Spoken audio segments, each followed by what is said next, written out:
What I Seek to Create. By Nathan Maunday.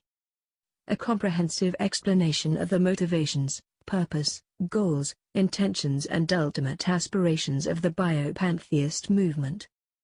Chapter 1. Purpose and Need. First off, let me explain a little bit about what pantheism actually is and what it isn't. Pantheism is a naturalistic philosophy that denies any transcendent deity, but instead equates the whole of nature with God. As a pantheist, I do not espouse the worship of anything alive or dead. My philosophy, belief system involves environmental ethics and focuses on living organisms, life in the physical world, and what is pertinent and meaningful to humans, animals, ecosystems and the earth. Likewise, Biopan represents the truest form of pantheism, that is monism and non-dualistic, substance theology, as found in the teachings of Bruno and Spinoza, with the same love and appreciation for wildlife, wilderness, and the natural world, as Emerson and Thoreau. And the reverence and awe for the universe that we know was also felt by Einstein and Carl Sagan as well. It is a form of pantheism that focuses on life and biological organisms, with a strong emphasis on what is relevant and consequential to the human condition. It is the philosophy of pantheism taken to its logical conclusion, environmental ethics and a deep respect and appreciation for the sanctity of life. To me, the earth is sacred and all living beings are divine. Likewise, I promote the awareness of the divinity found in nature, the divinity of nature itself. Not an anthropomorphic, man-made deity, but an immanent, emergent, life principle that encompasses everything in the material universe and permeates all things.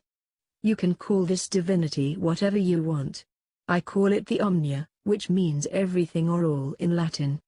As I've said many times in online discussion and through my writings and conversations with others, throw out the word God if it offends you. I'm perfectly fine with that, because I understand better than anybody the baggage and negative associations that accompany that word, as well as all the disastrous consequences of believing in a personal, all-powerful, supernatural entity, but that is not at all what I believe, or what I teach or promote in my groups. In fact, I reject all forms of supernaturalism in favor of a completely naturalistic worldview that recognizes nature and the physical world as the highest source of inspiration, the most powerful and profound and complex and intelligent thing in existence, inherently supernal and more extraordinary than is commonly thought. Life is a consequence of the laws of nature. And I would argue, the ultimate teleological goal of the universe. How do I know this for certain? Well, our existence and the existence of every extremophile on the planet could be considered proof of this fact. It is true, life struggles to survive everywhere, but life is also allowed to survive everywhere. And not only to survive, but to flourish and thrive. Now then, when it comes to other religions and the false assumption that I am attempting to create another dogmatic religion, let me just share a few facts with you that will make clear my opinions on the subject. Although what I teach and advocate for may seem mystical or even fantastic at first glance, all I'm really promoting is a wholesome, grounded, balanced view of reality and a more reverent view of nature. Beyond all this, I will say honestly, that when it comes to my opinions on theism, I know that every supernatural notion and concept, promoted and perpetuated, in the minds and hearts of believers everywhere, are nothing more than the projected perceptions and distorted, subjective interpretations of the natural world, based on a predetermined bias. Literally, it's all in their heads. And when you examine all the complex psychology involved, the truth becomes plain, real things are happening to them. But they are attributing these events and circumstances to God, to the devil, to demons, angels, heaven, hell, sin, the Holy Spirit, etc. We know there is no personal, interactive deity that has our best interests in mind, but there are other truths that exist in nature, which can bring about a similar sense of fulfillment, comfort, inspiration, hope, empowerment and belonging. For these and many more reasons I have been seeking to codify and establish pantheistic principles for over 5 years now, because as long as it remains this gigantic umbrella of conflicting ideas and interpretations, it will remain nebulous and undefined, with no real power or influence. And in my view, defining and organizing it, is the first step toward it becoming a significant movement in our world and a force for good throughout our culture. Like never before, there is a great and pervasive need to organize and provide a biocentric, earth-based, nature-centered alternative for those who've rejected mainstream religion, that will serve as a genuine impetus for environmental ethics, animal rights, and altruism among other humans and non-human animals. Likewise, people need the sense of community and solidarity that churches and religions provide, without all of the hollow rituals, narrow-minded dogma, and strict fundamentalism. Atheism and humanism are not enough. Beyond knowing and understanding what not to believe, people want to know what to believe. People want answers, fellowship, purpose, meaning and hope. They crave connection, a deeper philosophical outlook, and some cogent grasp of all those things that appear metaphysical. Could anything be more important? Humanism is healthy and beneficial, but it's not doing enough to provide a positive alternative to the Abrahamic faiths, which have dominated and ruled our world for centuries. It also says nothing about the environment, or the welfare and protection of animals.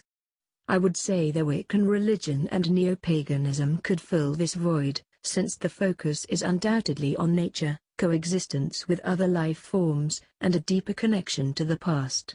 But there is an unnecessary preoccupation with the archaic belief systems and mythologies of antiquity among those who seek to reconstruct the aesthetics of the ancient cultures that neo-paganism draws from. They are in essence, picking and choosing exactly what they want to believe and adjusting it to suit their needs. What neo-pagans believe now as modern humans, with current, up-to-date information and knowledge of science, biology and cosmology, is vastly different than what our pagan ancestors believed and certainly much different than what they did to celebrate those beliefs, in terms of rituals and observance.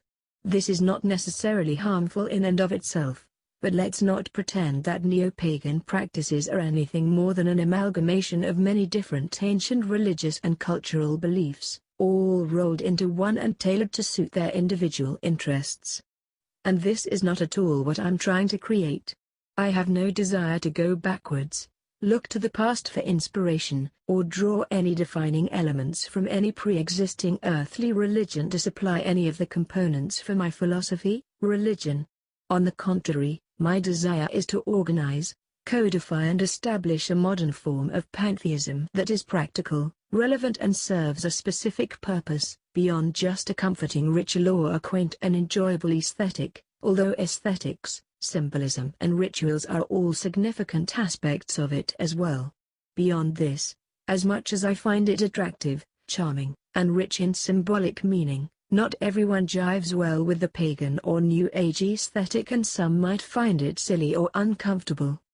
Specifically, the elaborate prayers, the affinity for altars, candles, crystals, tarot cards, sage, and at times, medieval wardrobe, props and language, etc. Likewise, Unitarian Universalist churches, though very tolerant and encouraging of all types of spirituality, still retain the form and structure of a traditional Western church or temple, which is a huge turn-off to many people who are trying to get away from that kind of corporate religious setting. In a sense, we're all picking and choosing and creating the synthesis we desire in our own way. In my case, I'm trying to bring the pagan sentiments and aesthetics into secular humanism, and the nature focus and the monist philosophy and naturalistic spirituality of pantheism into atheism, and the community and fellowship factor that all contemporary religions possess into pantheism, which, on its own, is just an abstract and nebulous philosophy that has never been fully developed, formalized, or comprehensively applied in a modern setting. I'm not telling anyone what to believe, or how to interact with nature, or what they should think or feel with regards to their own take on these things.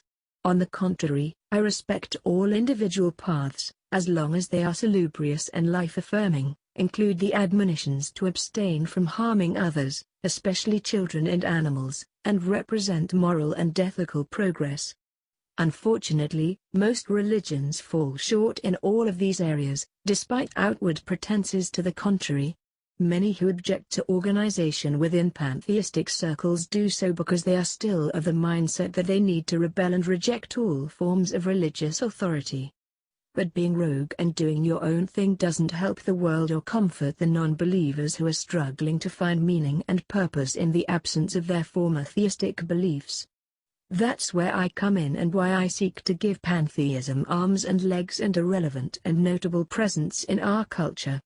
To provide a healthy, rational, science-based alternative to the traditional religions that have caused so much destruction and harm throughout history, through the propagation of myths and delusional thinking, and the perpetuation of guilt and fear. Many of us are rebels in our own way, and so is anyone who embraces any form of pan-related philosophy, since it is fundamentally different from what the mainstream consciousness now embraces, and it goes against what is considered acceptable and popular in relation to the masses. But if you are content as an atheist, an agnostic, a Wiccan or neo-pagan, who are you helping besides yourself when it comes to your belief system? How does it benefit society or the world at large? How does it help the millions of people out there who've been inculcated for decades with lies and falsities regarding the most important questions in life? How does it help animals, or the environment, or the ecosystems and the living planet we are all dependent upon? How does it rival or undo any of the harm caused by mainstream religions? Or bring together those jaded and disillusioned by sterile atheism and unfulfilled agnosticism? This is what I've been doing all this time through Biopan and with my meetup groups and all the various Facebook pages I manage, trying to unite and organize pantheists, in order to assist and educate them with regards to this philosophy, and instill and cultivate values that will lead to significant change, one that is progressive, organic and biocentric at its core. Chapter 2. Altogether different. What I seek to create is nothing less than a spiritual movement that teaches and promotes a deeper awareness of reality. I'm a pantheist, pure and simple. And that means I reject theism and any form of supernaturalism. As stated, Wiccans and pagans have their own earth-based religious establishments already, and Unitarian Universalist congregations rely on pre-existing religions and antiquated belief systems to nurture and fuel their spirituality, which I feel is equally flawed. What I am discussing is the notion of having some kind of practical, rational, nature-centered lifestyle that includes rituals, but doesn't involve superstition or mysticism, a philosophy that seeks to elevate and inspire the individual to progress and evolve in terms of consciousness, by facilitating a way to relate and commune with the divinity found in nature. Biopantheism is for those who seek fellowship and an affiliation with other like-minded people who believe in some form of spirituality, beyond the traditional, mainstream tropes of modern, organized religion. Because as we all know, it's not just the sense of community that religion provides, but also the connection to something older, deeper and greater than ourselves, that humanity in general longs for and desires to experience. Likewise, we all seek community and a deeper, more tangible connection to the forces and powers that created us. After all, we are social animals, primates with very complex and integrated methods of communication, with a built-in need for kinship and solidarity. But, especially when it comes to humans, there is also the need for a satisfactory and fulfilling response to the great existential questions. This deeper knowledge or awareness is simply the understanding of the interconnectedness of all things found in nature.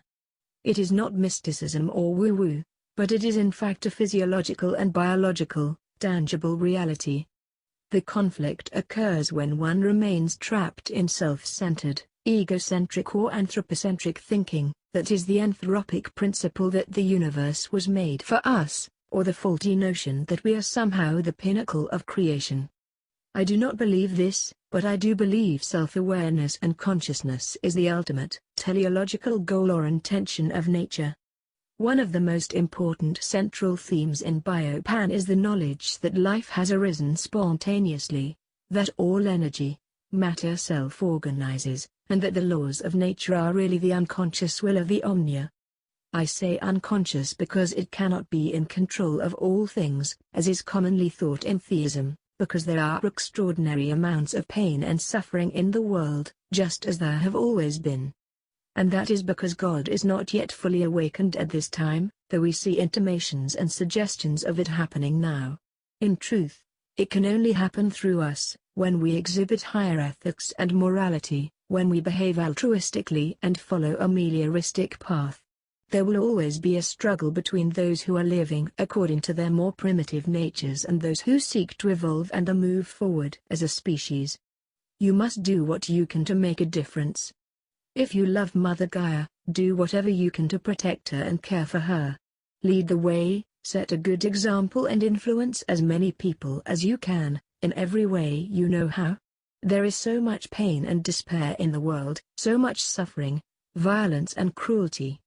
But there is also a plethora of love and beauty, kindness and compassion as well.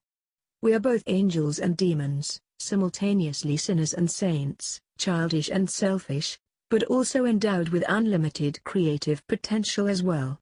I recognize this, and I have embraced my potential to influence and inspire others, and so can you.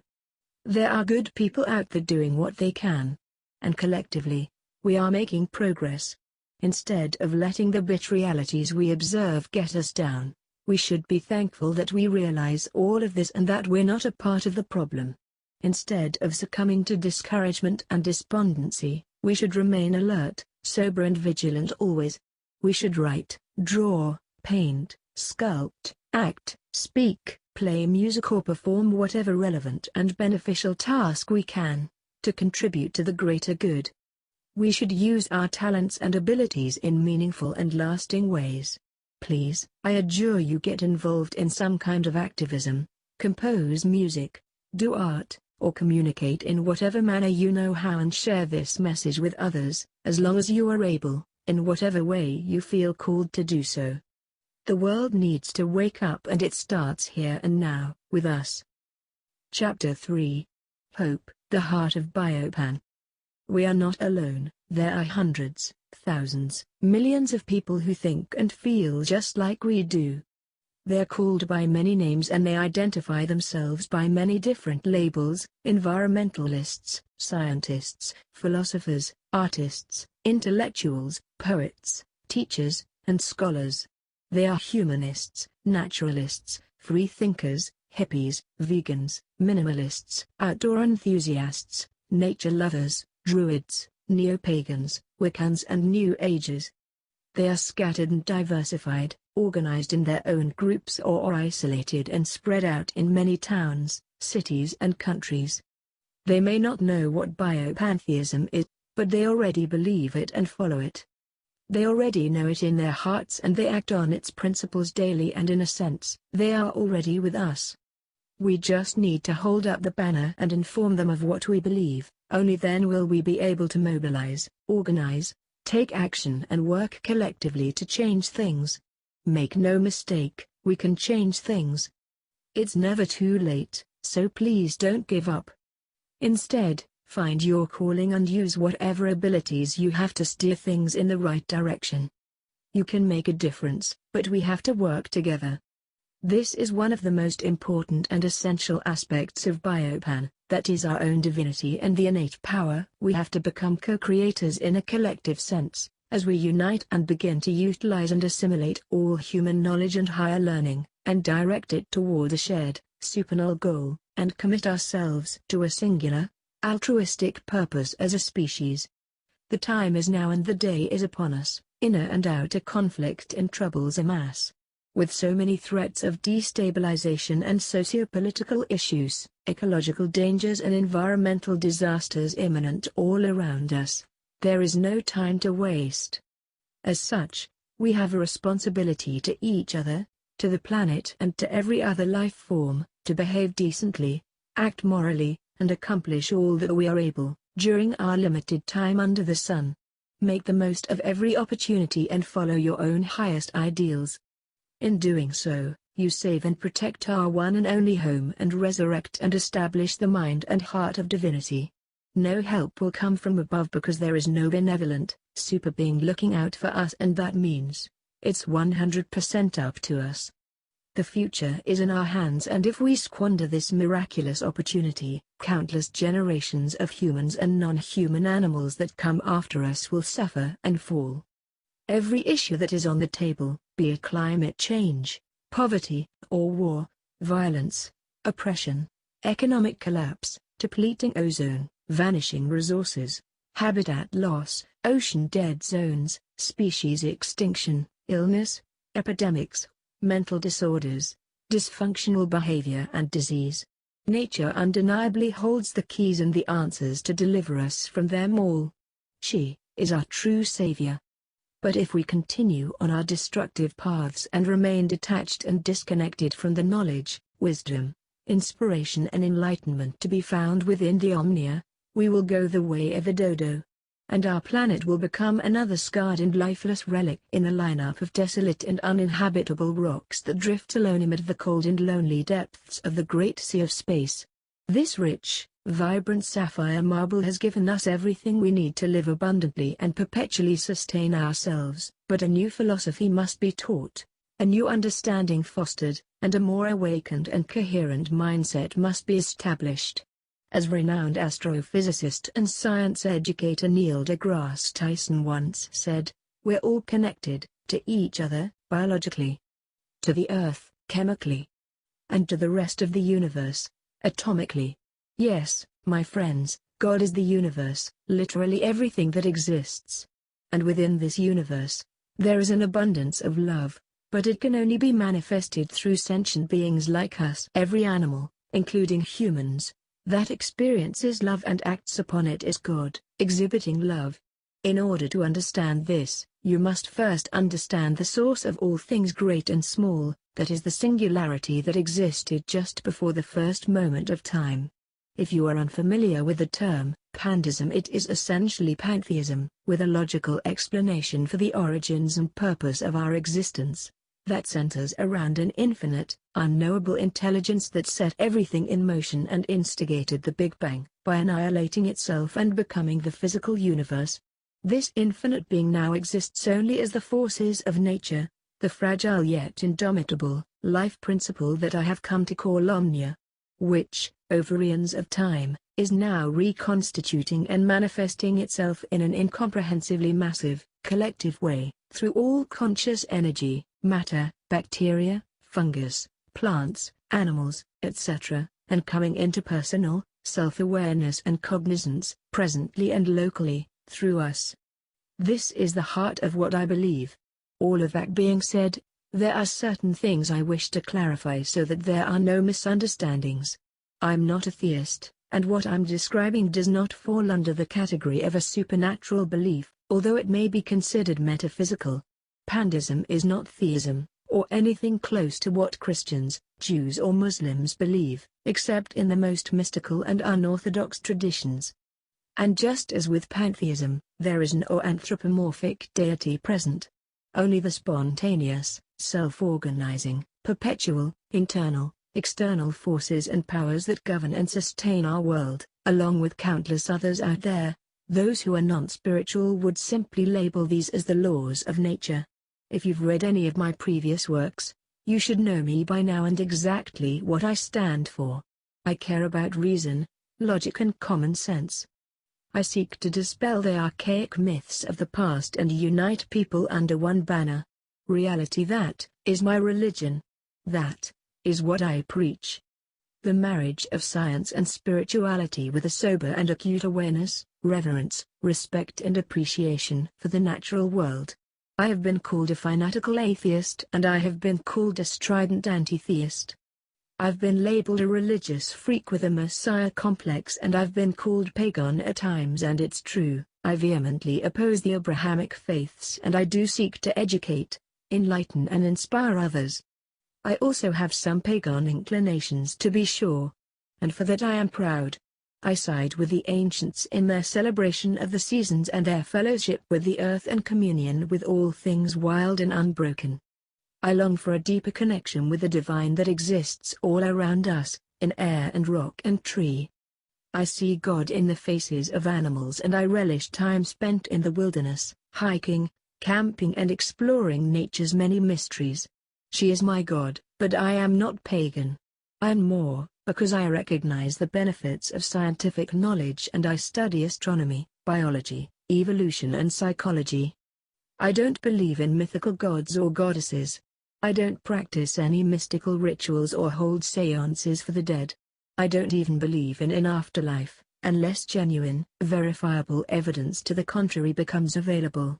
Likewise, I don't believe in a supernatural world. The universe and the profundity of life and all the living systems that occupy this planet are super enough for me. Though I am open to explore any and all possibilities and eagerly strive to do so without reservation. I am thankful for the wonderful gift of life, and I think we have an incredible opportunity as pantheists to unite and effect real change in this world. I know I only have a limited amount of time on this earth to do this, so I'm going to make every effort I can to learn, grow, experience all that I can and influence others in a passionate, meaningful and enduring way. So that when I die, my life will have counted for something and I will have contributed to the evolution of our species as a whole. As far as we know, there is nothing beyond this life that we will experience in the same coherent way. Our consciousness does not survive after physical death, and I accept that, so I wish to pass on my thoughts and ideas to any and all who are willing to listen. I will never have children, so this will be my one and only legacy. I want to affect as many people as possible, in a positive, uplifting and inspiring way. My chosen method of doing this is through my writing. We have one chance at this life, one shot to do something profound and meaningful. I eat, sleep and breathe pantheism, because I believe that when properly understood and applied, it will lead to a collective shift in consciousness that could revolutionize the world. I only espouse one thing, the glory of reality and a deep love and respect for nature and all its interconnected systems. Everything else I teach and promote flows from this, from my own love of nature and the deepest desire in my heart to see a world united in love. It is our shared biology that binds us, the web of life, our common thread. The Omnia is real and it is everywhere, immanent, pervasive and embedded in all things, a veritable light that shines through the darkness of ignorance and deceit. We have only to tap into that divine wellspring of knowledge and let it guide us. These things motivate me, they push me to evolve and continue moving forward. And I long for a day when people can see themselves in each other and do away with all of the ignorance, bigotry, hatred, violence and greed that separates us and threatens to dominate our world. It's not just a dream, we can make it happen, but we have to work together. There has to be cohesion and a unified, singular vision. Among those in the pantheist community, everyone seems to intellectually know that God is everything, but how many people really comprehend and understand the ramifications of this statement and live by it and apply it to their lives? How many consider it on a daily basis and keep this awareness at the forefront of everything they do? It is my contention that if more people truly understood this concept and allowed it to resonate in their hearts and guide them consistently in their lives, it would literally change the world. As for me, I'm going to continue to do everything I can to make a difference, through my writing and through forums like Facebook and YouTube, through my podcasts and through my meetup groups. Pantheism will spread, in one form or another. It must, because the time to act is now and our future depends upon it. We need to adopt a unified, biological system of morality, founded on a practical, earth-based form of spirituality, wherein we recognize the essential, fundamental interconnectedness and interbeing of ourselves and all things. This is one of the main reasons why I teach and promote biopantheism, and why I am so adamant about seeing it become a full-fledged, organized and coherent movement, because I see this attitude as the ultimate solution to all of the problems that we face in our societies and in our ecosystems. Do you see any other group or movement that embodies the collective spirit of our best and brightest? Where is the voice of reason in the world, holding out the standard, making biological life and the welfare of humans, animals, plants, and the environment, the highest priority. I have written about this extensively, and I am confident that biopantheism, or something like it, is the quintessential answer to everything that threatens to destroy our civilizations and our precious biosphere. I believe this, and I am convinced of it, because what biopantheism represents, at its core, is a most necessary, needed, poignant and profound philosophical outlook, that contains within it the power to transform lives and set things right once and for all, on a global scale. It can work, and it's entirely possible, but first we need to cultivate this awareness in ourselves and inspire an accurate and practical knowledge and understanding of it in others, with a clear comprehension of its principles, minus all of the abstract rhetoric and useless fillers so common in other philosophies. My only concern is the truth about the nature of existence, what matters in terms of our daily lives and what will benefit humanity, living organisms and the planet at large. By stripping pantheism down to its most fundamental ethic and simultaneously developing and establishing it in a practical way, we can offset the manipulative powers that be, who only wish to profit and prosper from our collective stratification, discontentment and misery. By incorporating into our lives those habits and activities that work best to keep us perpetually motivated and conscious of these truths, we can dispel the darkness and pave the way for a new and glorious future. Won't you stand with me, as I attempt to share this message of hope, inspiration, unlimited creative potential and unity with the world? Visit my website, read my articles, join my Facebook groups, purchase and download my books, read and understand the concepts, share this philosophy with others, connect with other pantheists in your area, and help make these noble dreams become a reality. Chapter 4. My objectives. What exactly is it that I hope to accomplish through the formation of this movement? Well, I have many goals, one of which is to make pantheism a relevant and rational alternative to the Abrahamic faiths. Another is to have a philosophical, spiritual and religious basis for environmental ethics and morality, an established morality that includes not only humans, but all non-human animals, the ecosystem, and the entire biosphere as well. Most would agree that it would be a good thing to introduce a modern philosophy that could help to move people away from harmful and antiquated religions.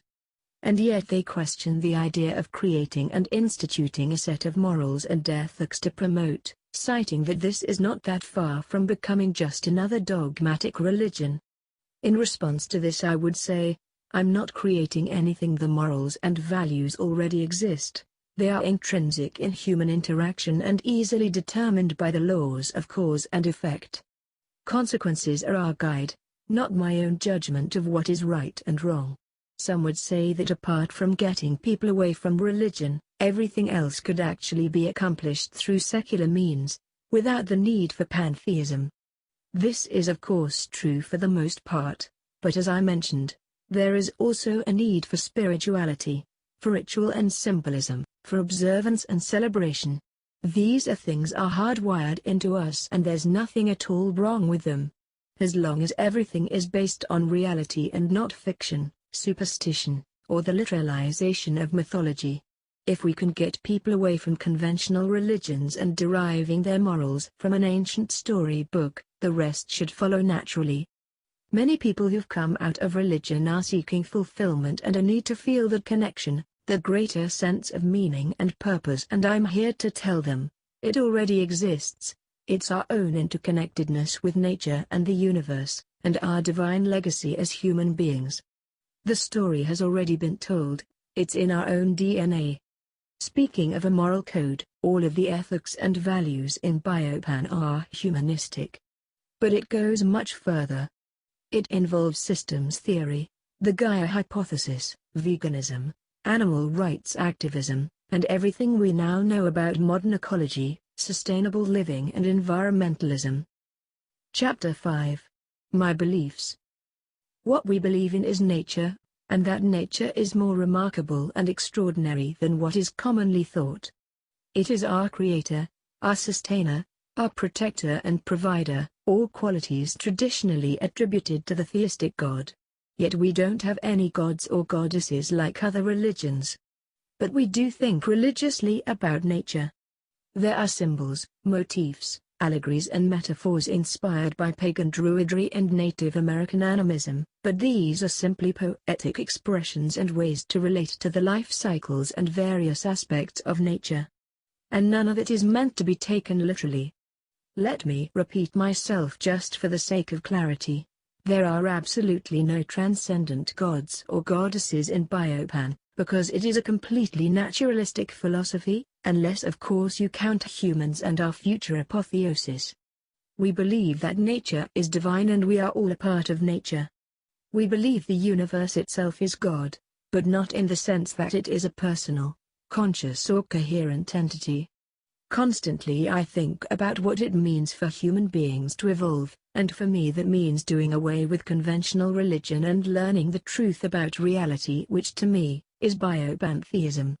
Contrary to many of my friends and colleagues, I don't believe religion can be reformed, but rather that a new religion of reality needs to be established to overshadow and overtake the old, until it is the majority, and religious literalism and fundamentalism are completely choked out and obscured with science and reason, and the mystical experience of a more heightened awareness of the magnificence of nature becomes the ubiquitous norm. Creating this meta-religion serves many purposes, one of which is giving those who are religious an alternative that is based on science, reason and the laws of cause and effect. It is an earth-based form of spirituality that delivers everything traditional religions do, while placing all of the focus and emphasis on living organisms and the natural world, the only place our attention really should be. Not to worship or idolize these things, or even for the sake of glorifying the human experience, the way some hedonistic religions do, but rather, to live up to our highest potential, to grow and progress internally, to commune with nature in a healthy way, and find peace and balance within ourselves and with each other. Yet, none of this comes through believing in falsities, entertaining elaborate delusions, or engaging in hypersuggestive visualization techniques. I only care about what's true and what actually exists, not just what exists in the minds of others. Some would say this is a limitation, but I believe it's the only way we can remain free from emotional and psychological manipulation. I say, to hell with faith and conventional religions. Let's talk about what actually exists and let's raise awareness about the wonders of reality and the beauty and complexity of nature. And to me, this is biopantheism. That being said, I do think mythology, stories, imagination and fantasy are all excellent ways to connect ourselves to our own highest ideals. As Joseph Campbell explained, it's the penultimate that allows us to make the jump to the ineffable, as long as it is recognized as mythology, and the allegory is seen as allegory, and the metaphor is clearly understood to be a metaphor. Which is where the major problem lies with the approach of perennialists and omnists, namely, their confidence that the institutions which already exist, which have done so much harm and atrocity toward humans and animals historically, can still somehow be salvaged and used. I don't think they can, so what I am doing is proposing a new myth, a new story to light the way and lead us into this higher perspective that is completely novel, original and fresh. By now you should be starting to understand my ontology, that nature is divine and we are a part of that divinity, which means we have access to infinite potential. I think one of the ways we can communicate these profound truths should be through myth and poetry, using art and imagination to help the human mind grasp and comprehend the ineffable. There are many ways to do this, but there is one method that is sure to be enduring and elicit strong emotional responses, thereby increasing the efficacy and enduring nature of the philosophy. And this is through storytelling. Enter the portal of Adamastos. I wrote The Portal for many reasons, but one of them was to serve as a mythical basis for pantheistic thought. To create a new religion, complete with its own symbology and relevant characters and events that have multiple meanings, which can be analyzed and dissected in order to extract the profound truths I've embedded on every page. The story is multifaceted, filled with many covert allusions, vivid imagery, and deeply dramatic events, with elaborate descriptions that dually serve as both literal actions and symbolic metaphors, allowing me to convey a plethora of many profound and enlightening truths concerning the origins of life, science, biology, history, religion, metaphysics, spirituality, environmentalism, veganism, and my ultimate beliefs and convictions as a pantheist. It also stands as a kind of autobiography of sorts, with characters and locations that actually existed in reality and incidents and events taken directly from my life. Drawing inspiration from my childhood and the many personal experiences I've had in search of God, I take you on a highly complex, intellectual, emotional and spiritual journey, filled with incredible insights and powerful, multi-layered symbolism. Please visit the Facebook page I created to promote and discuss the portal for more info. In essence, what I am doing through that book is seeking to establish a new religion, yet one that is based on reality, understood and remembered through the symbolism of a story that will in time work to surpass and hopefully render obsolete all of the former religious beliefs, which were themselves all based on similar legends and literary motifs. The standards expressed and presented within, representing the highest ideals one could ever seek to follow. And so it is in this way that I hope to share my insights and influence others, by constructing a deliberate, mythological basis or literary foundation, to promote and encourage the biocentric, ethical and spiritual teachings of biopantheism, giving the philosophy an epic fable to associate itself with, that will work to personify and codify its noble intentions and ideals. Ideals that I believe are not only 100% relevant at this time, but also vitally necessary and essential, if we as a species are to survive. I would urge anyone who disagrees, to first read my book and then decide for themselves if they still want to look backwards to the tired old fables and religious motifs that people have been glorifying for more than 2 millennia. Nature is all there is and there is nothing beyond or outside of nature. I believe in nature and I have theories about its beginning and speculations about its future. I've developed a complete ontological model that accounts for our origins, explains our true purpose, and postulates on where we are headed as a species. Now, the application is this: most do not have an accurate understanding of what it means to be human, expressions of the divine, of what nature really is, God, what it does perpetually, self-organize, learn, adapt, evolve and grow, and how all-encompassing, intelligent and powerful it truly is. Once this higher knowledge is properly understood, the right attitude and perspective can be fostered, promoted and taught. Then and only then, can a completely naturalistic, earth-based spirituality be developed and established globally, a spirituality which, as I've explained, is really just a higher level of awareness concerning reality, a personal connection to nature, and a deeper communion with it in our lives. Biocentrism is the goal, living in harmony with nature is the purpose. Unity and cohesion that helps to facilitate our evolution and resurrect the sleeping omnia on a moral and intellectual level. As I've said, I only believe in nature. It is nature within me that compels me to move in this direction. Contrary to what most think, we are an intricate part of nature, not above or beyond it, but intimately interwoven into it and dependent upon it, just as it is interwoven into us and dependent upon us. We are products of nature, manifestations of the omnia, representations of its innate desire to experience existence and become conscious and self-aware once more. I speak in this way for the sake of clarity, but we know omnia exists right now, outside of time in the eternal present, what the religious would call eternity past, as well as in our current reality, as everything that exists. This is the true definition of pan in Greek. That is the sum total of all things. Right now at this time, nature, the omnia, the universe is everywhere, unfolding and manifesting and coming into being on every planet, in every solar system, in all of the 100 billion galaxies that exist because it exists as the universe, as well as all of the life contained within it. It is all the environments and ecosystems that support and sustain that life, as well as the light years of empty space and rock and dust and gas and energy that extends between them. Omnia is growing and expanding, learning and adapting, evolving and becoming conscious through all conscious beings, throughout all the countless star systems. Even so, evolutionarily speaking, we are the most highly developed species that has emerged at this time, on this particular planet, when it comes to our cognitive, intellectual capacity, alongside the cetaceans. But that doesn't give us dominion over the other animals.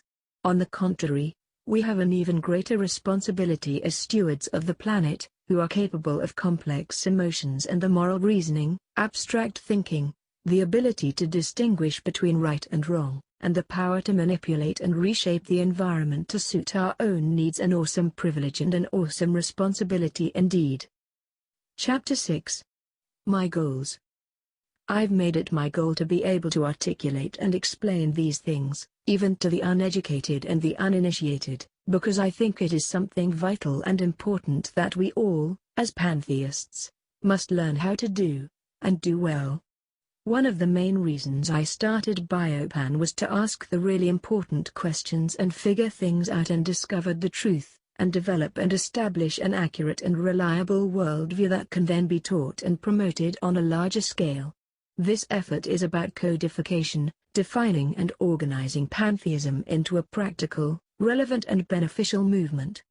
Since on its own, it has been dead in the water for decades and generally disregarded, seen as irrelevant, and remained obscure and unknown to the vast majority of people who currently exist. This philosophy is about discovering what is true about reality and weeding out the garbage and misconceptions when it comes to God, religion and the divine. This is why I write, and this is what I am working towards. I even state this very clearly in the welcoming, screening statement that I send out to all new potential members when they request to join my Facebook group, and it is only their sincere acknowledgement to me through private message that grants them membership. There are enough groups out there that are designed for open-ended discussion and the exploration of a variety of pan-related subjects that have no specific direction or focus in mind. But this is not what biopantheism is all about. On the contrary, Biopan is about the consolidation of all historical and modern scientific and philosophical wisdom into a practical and accurate vision of the world that accounts for our origins and answers the most pertinent questions, bringing guidance, purpose, meaning and direction to the human experience. It's about a healthy and realistic alternative to conventional religions, which are essentially all based on lies, deceptions, and Bronze and Iron Age fairy tales. It's about moving past dogma and vain and irrelevant ritual, and creating something concrete, cohesive and valid, that actually benefits humanity, by eliminating archaic superstition and emotionally and psychologically destructive, delusional thinking. A philosophy and an ontology that motivates and inspires people to recognize their own inherent divinity, care for the environment, and love and esteem one another, with the highest ethical standards that allows animals, plants, and all living organisms to receive the respect and consideration they rightfully deserve, an inalienable right that has been taken from them and denied because of the widespread influence of mainstream religions and the promotion of myths, legends and misinformation when it comes to reality. As I mentioned earlier, for some, these topics may represent a casual, recreational pursuit. But for me, it's my whole life and my future, and the direction I take in the next few years is solely dependent upon the progress I make when it comes to this venture. In other words, if you haven't figured it out by now, I'm extremely invested in this philosophy. For me, this is not just some silly idea that I'm trying to promote for fun. No, I'm literally trying to create a significant movement in our world that will gain enough traction and momentum and popularity so as to rival the three great monotheistic religions. Ultimately, I want to create something that will serve as an alternative to religion and a viable solution to all of the problems that we face, economically, environmentally, socially, etc. Let's start with ontology. We know that pantheism is the belief or awareness that everything is God. Pandeism is the same assertion, with the speculation that God actually became the physical universe at the moment of the Big Bang. Biopantheism combines both of these theological ideas, together with anti-theism, rejection of supernatural religions, along with an emphasis on living organisms and the importance of biological life. This, naturally leads to veganism and the innate desire to alleviate suffering and avoid causing harm. When these four components are combined, they inherently include ethics, morality, and all things relevant and meaningful to the human. The pantheist model accounts for all the many seemingly strange and metaphysical, unexplained phenomena that humans have reported for centuries, by positing that the fundamental essence of God, that is the ability to create and reshape matter based on thought, is also imbued within the fabric of our reality, and remains an ever-present aspect of nature. And since nature is what makes up and permeates the natural, physical, material world, it then stands to reason that any aspect or element within the universe can be subject to glitches, tweaks, alterations and deviations from the established pattern or mode of standard, autonomic, operating system. In this way, the pantheist perspective rationally accounts for any and all paranormal activity, and every apparent deviation from the set laws of nature. In other words, a real and tangible glitch in the matrix is possible. In terms of symbolism and iconography, the energetic model of the torus is the primary focus, in that it is the ubiquitous pattern existent in the motion and activity of all things that exist in the physical universe in which we inhabit. Within this philosophy exists a viable theory concerning our purpose and our ultimate future destiny as a species, as we collectively unite and progress as unique manifestations of God. Evolution is also a major aspect of biopanontology, and an accurate knowledge of science, astronomy, biology and physics are essential and duly important as well. Inspiration through education, poetry, art, music and altruism. Cooperation, cohesion and the unification of our species as a whole, through peaceful, symbiotic, coexistence and cohabitation with one another and with nature. Balance and homeostasis are key, with a maximum focus on humanistic ideals and the betterment of human and interspecies relationships, in order to improve the quality of life for all. Communion with nature and the intimate, personal and influential knowledge, experience and awareness of our divine connection to all things great and small. This is biopantheism. It is the philosophical framework that serves as the foundational basis for environmental ethics, ecological awareness, wildlife conservation, permaculture, sustainable living, the protection of the rights and well-being of other organisms, the preservation of biodiversity, that includes a passionate, progressive attitude that leads to activism with regards to animal cruelty and for many, the practice and promotion of ethical veganism. I am open to any and all discussion concerning the welfare of both humans and non-human animals alike, as well as whatever is beneficial and salubrious in relation to living organisms, the ecosystems, the environment, the biosphere, the planet, and all the multitudinous life forms that we share space and breath with on this earth.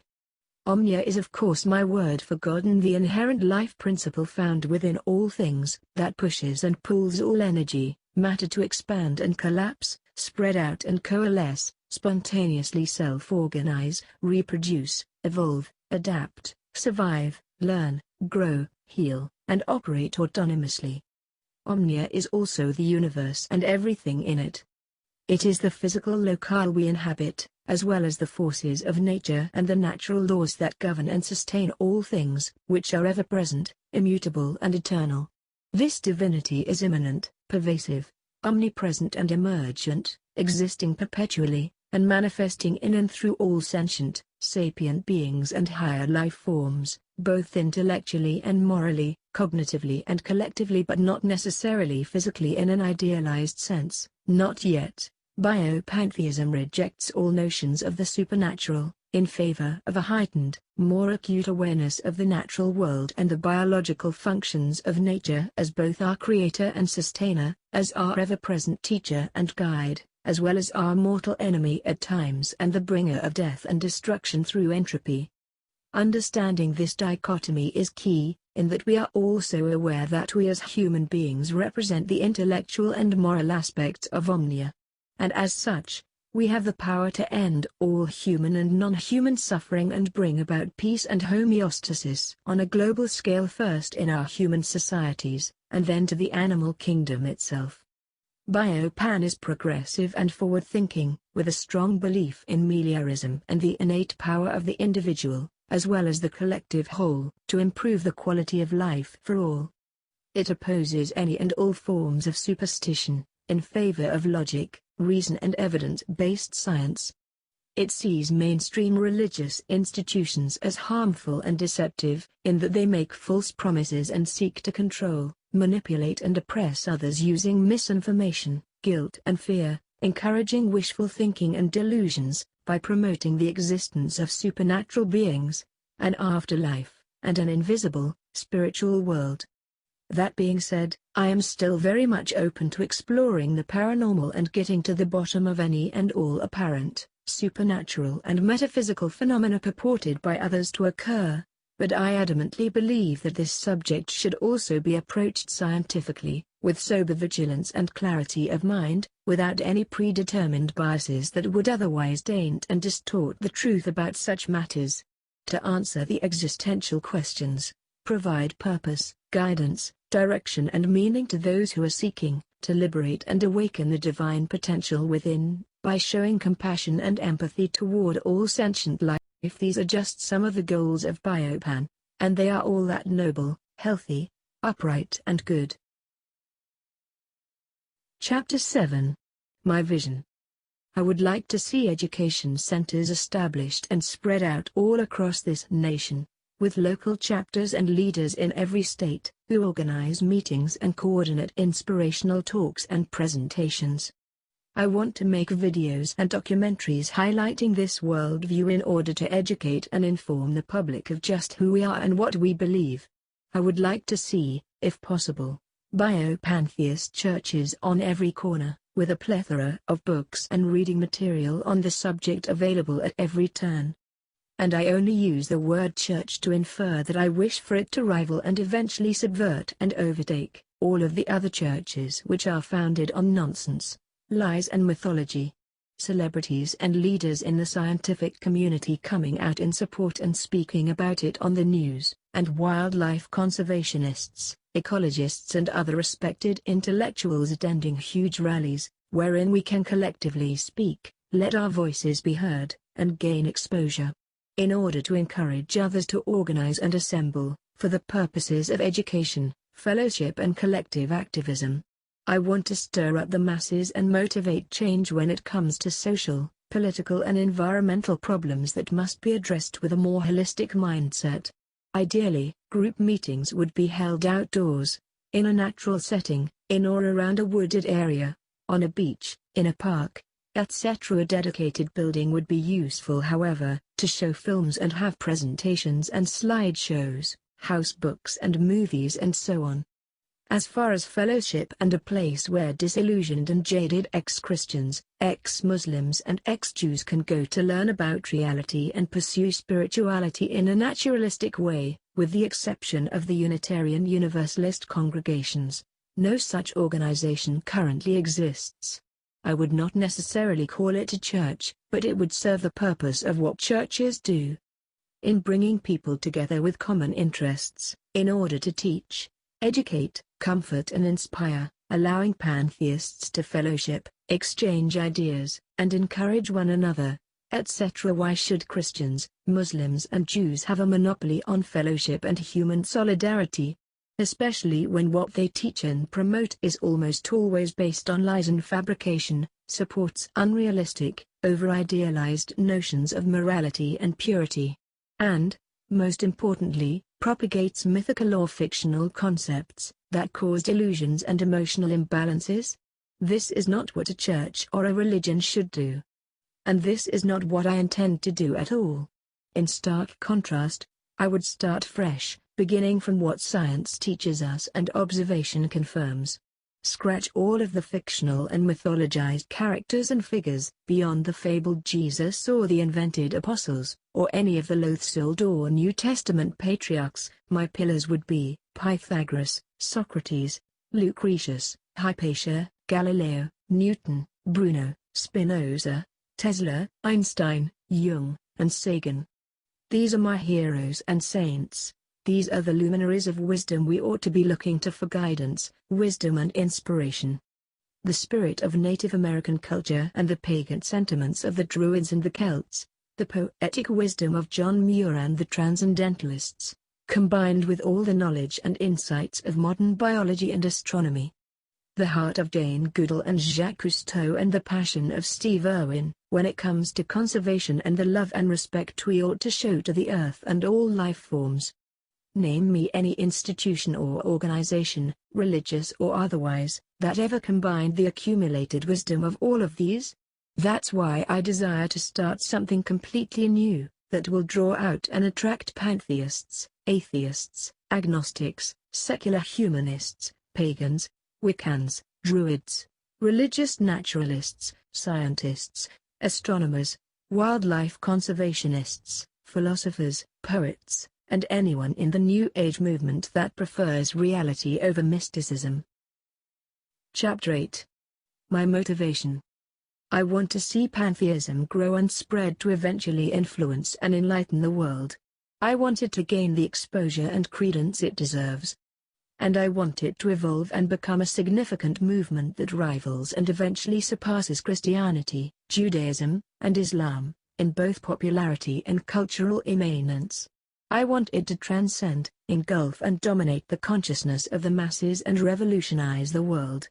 With the ultimate effect being a universal elevation of thoughts, ideas and values. We've seen the power a simple myth can have upon the psyche, all because that myth embodied the hopes and ideals of humanity. Now it's time for nature to take back the planet and manifest the power of reality. Long enough we've suffered under the burden of archaic mysticism and supernatural delusions.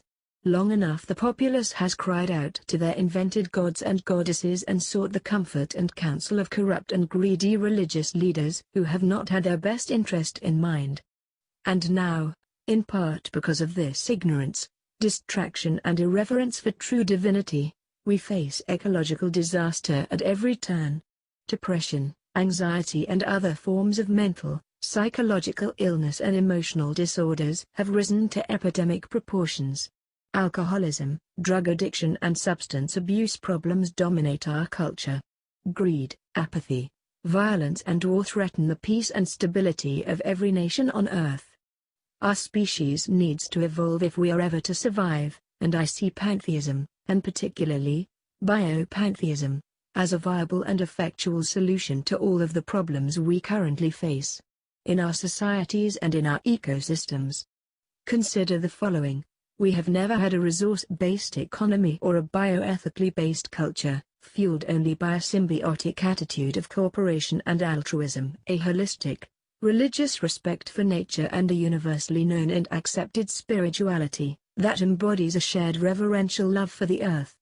What would such a society look like? A true civilization, where the sacredness of all biological organisms is held in the highest regard and the greatest common denominator that compels the human species is logic, reason, compassion, empathy and love. Our collective unification, under a pantheistic conviction, fueled by a profound understanding of the sanctity of life, the divine potential we all possess, and the interconnectedness and interdependence of all things. This is my motivation, and to that end, I struggle and strive daily. But in order for this message to spread, it must be codified. And in order for it to find relevance in the hearts and minds of the people, it must be communicated. And in order for it to gain momentum, it must be taught. And in order for it to effectively influence, it must be shared. And this is why I have created Biopan, because I believe that in order for all of these aforementioned things to be accomplished, there must be a comprehensive system of thought that will be as influential and enduring as Christianity, Judaism or Islam. When all is said and done, it is only ethical and moral behavior, that is compassion, empathy and altruism, that will serve as the remedy to the destructive patterns existent in the human condition. We need to collectively evolve, that's all. And I believe that pantheism, and specifically, the subsequent actions, attitudes and behaviors of contemplative, conscientious pantheism, is one possible pathway we could promote and endorse in achieving this goal. Essentially, it is spiritual ecology, but it is also bioethics and biocentrism as well. Pantheism is just the easiest and most natural method of getting there.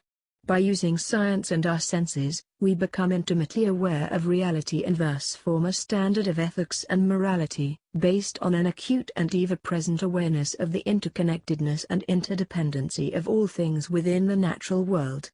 But in order to be successful, new language must be developed to express these things accurately and avoid confusion and misunderstanding.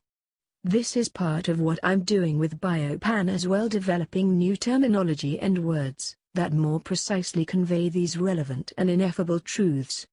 Omnia, omnidist monism, biodivinity, bioethics, progressive evolution, primitive nature, interbeing, life principle, etc. These are all new words I have coined that express specific aspects of this ontology. Likewise, here are 9 classifications or labels, if you will, that all contain the seeds for biopantheistic thought and development: atheist, anti-theist, agnostic, skeptic, freethinker, humanist, pagan, New Age, and vegan. Each of these labels meets a certain need and works to provide a certain function, depending on where you are in your life and what your specific leanings are, what you care about, what you gravitate towards, and what your particular sentiments are concerning religion, ethics, social justice and spirituality. There is nothing wrong with categories and niches. They serve a useful purpose and provide comfort, solidarity and fellowship. That's all these 9 things are, and they are all healthy and life-affirming alternatives to the damaging effects of mainstream religion. Chapter 9. What about progressive religion? On the subject of progressive, liberal or moderate religions, specifically Christianity, Judaism and Islam, what those in favor of this kind of reformed interpretation are essentially talking about, is valuing the subjective experience of a few, over the emotional and psychological damage done to millions, caused by the institution itself, and the subsequent believing masses. Completely ignoring the reality of the damage it has caused historically, the damage it is causing right now, and the potential damage it will continue to cause in the future. It has already been used and twisted to such a degree that no amount of restructuring or reform can undo the harm it has caused, and the harm it will cause in the lives of those who take it literally. Of course, there is good in religion, there is good in nearly all forms of religion. That has never been under dispute. But it's the greater effect that it was on the masses that I care about. That is my only concern. And historically as well as presently, it simply causes much more harm than good. Some have called me too rigid in my anti-theist rejection of mainstream religions and the Abrahamic faiths, but it amazes me how so many among the pantheist community can still be so hung up on trying to maintain some kind of residual association with other religions, especially when it comes to the Jesus myth, and this is something I simply cannot tolerate as a component of Biopan. Namely, because I think it is damaging to others to continue to perpetuate or entertain the idea, when so many billions of souls have suffered so horribly due to the rise and spread of Christendom. As a leader of several philosophy groups dedicated to pantheism, I'm of the strong conviction that to mix and mingle these glorified legends with pantheism is a kind of anathema to free thought and historical integrity. And despite how any of these progressives choose to reinterpret the Gospels, I can easily show anyone point by point how the character and teachings of the fictional Jesus are not compatible with Spinoza's substance theology, or with classical monism, or with classical or even generic pantheism. Not in any way, shape or form. These conventional religions are a blight to our societies and our cultures just as they have been for thousands of years. Anyone who doubts this is simply ignorant of history and must be engaging in an inordinate amount of cherry-picking. Indeed, cherry-picking is the only way for any Middle Eastern religion to remain relevant or practical in relation to modern humans. To those who would claim some kind of pantheistic underpinning in traditional religious thought, may I remind you that Spinoza systematically deconstructed his own Jewish theist beliefs, Sagan openly criticized mainstream religion. Einstein rejected all forms of supernaturalism in favor of a more pantheistic worldview, and our pantheist hero and martyr for science Giordano Bruno was tortured for 7 long years and burned alive by the Catholic Church for his bold attempt to educate and enlighten others. Simply put, we dishonor their memory by clinging to superstitions and irrational beliefs. If anyone among the pantheist community is still doing so, it leads me to believe that they haven't really studied enough history, or exposed themselves in a non-biased way to the horrors and atrocities committed in the name of Christ.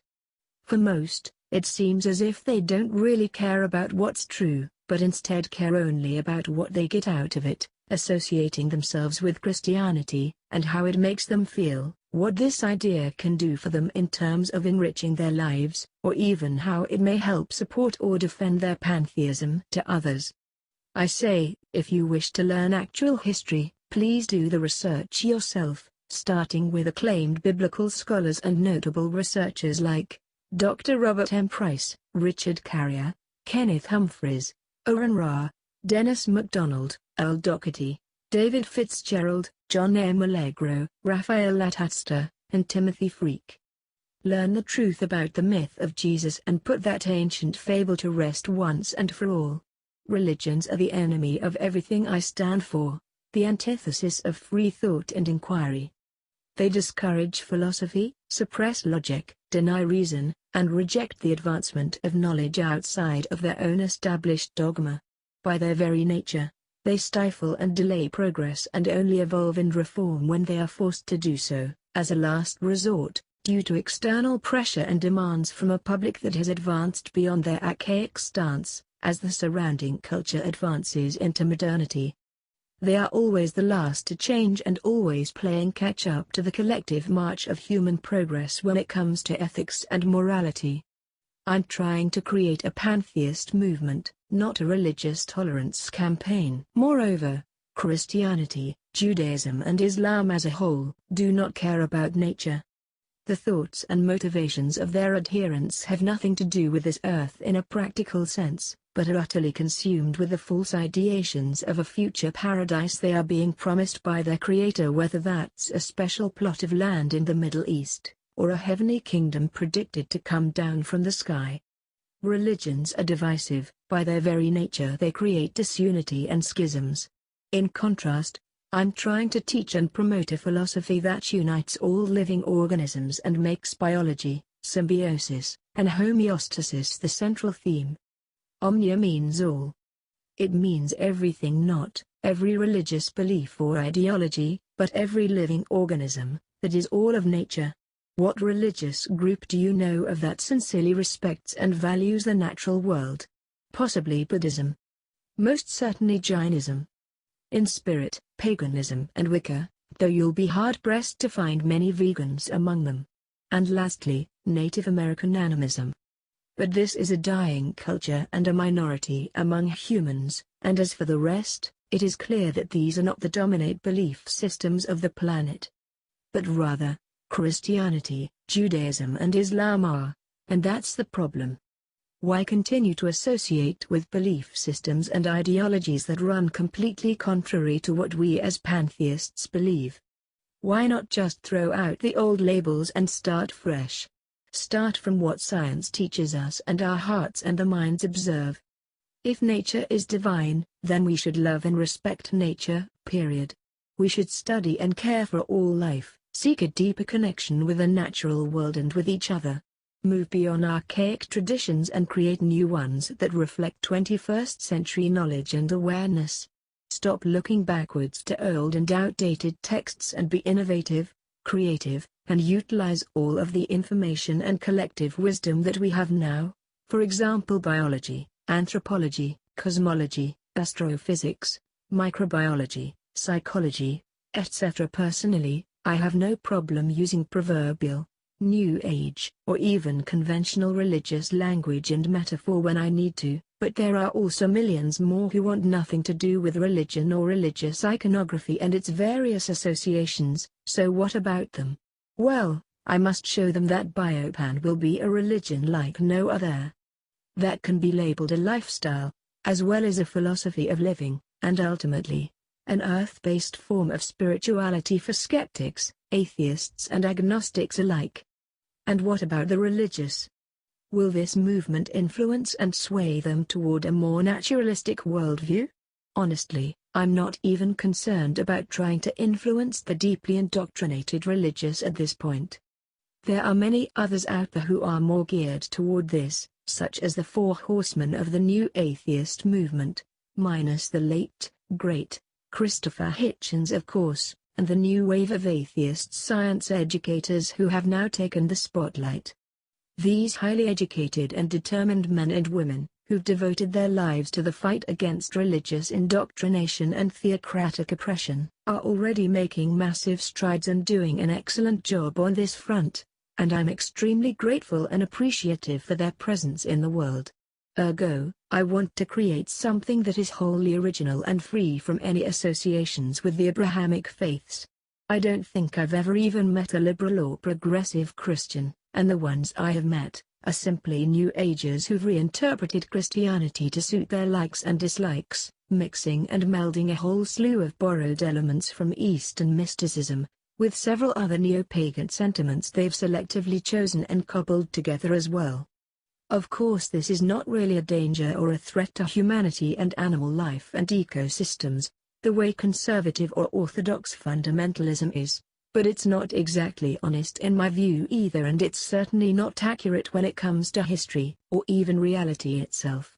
Since, in addition to their repurposed, repackaged, Guru Jesus, many still believe in angels, karma, spirit guides, reincarnation, etc. I care about truth, accuracy, reality and what actually exists. I'm sick to the point of nausea with fabricated lies and deceptions that only serve to mislead and confuse people. Don't you want something authentic and genuine? Don't you want to experience and know what is real? Every pantheist should stand with me in exposing falsity and embellishment, and dedicate themselves to uncovering the truth about reality. That's what Biopan represents, honesty and integrity, not shadows of the past or misconceptions about the present. A bold and progressive march into the future, discarding archaic traditions, rituals and dogma that do not serve the whole of humanity and include the greater good, for example animals, plants, the ecosystems and the biosphere, etc.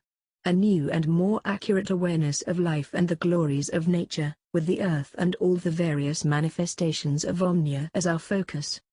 How could anyone deny that this is what is needed at this time?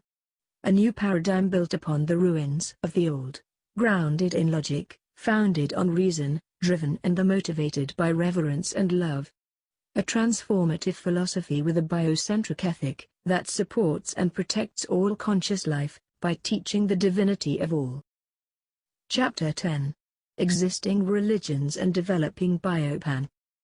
Why do people cling so ardently to the religions they were raised with? Could it be the traditions, the rituals and the communal aspect? Perhaps it is the focus on ethics, morality and personal growth?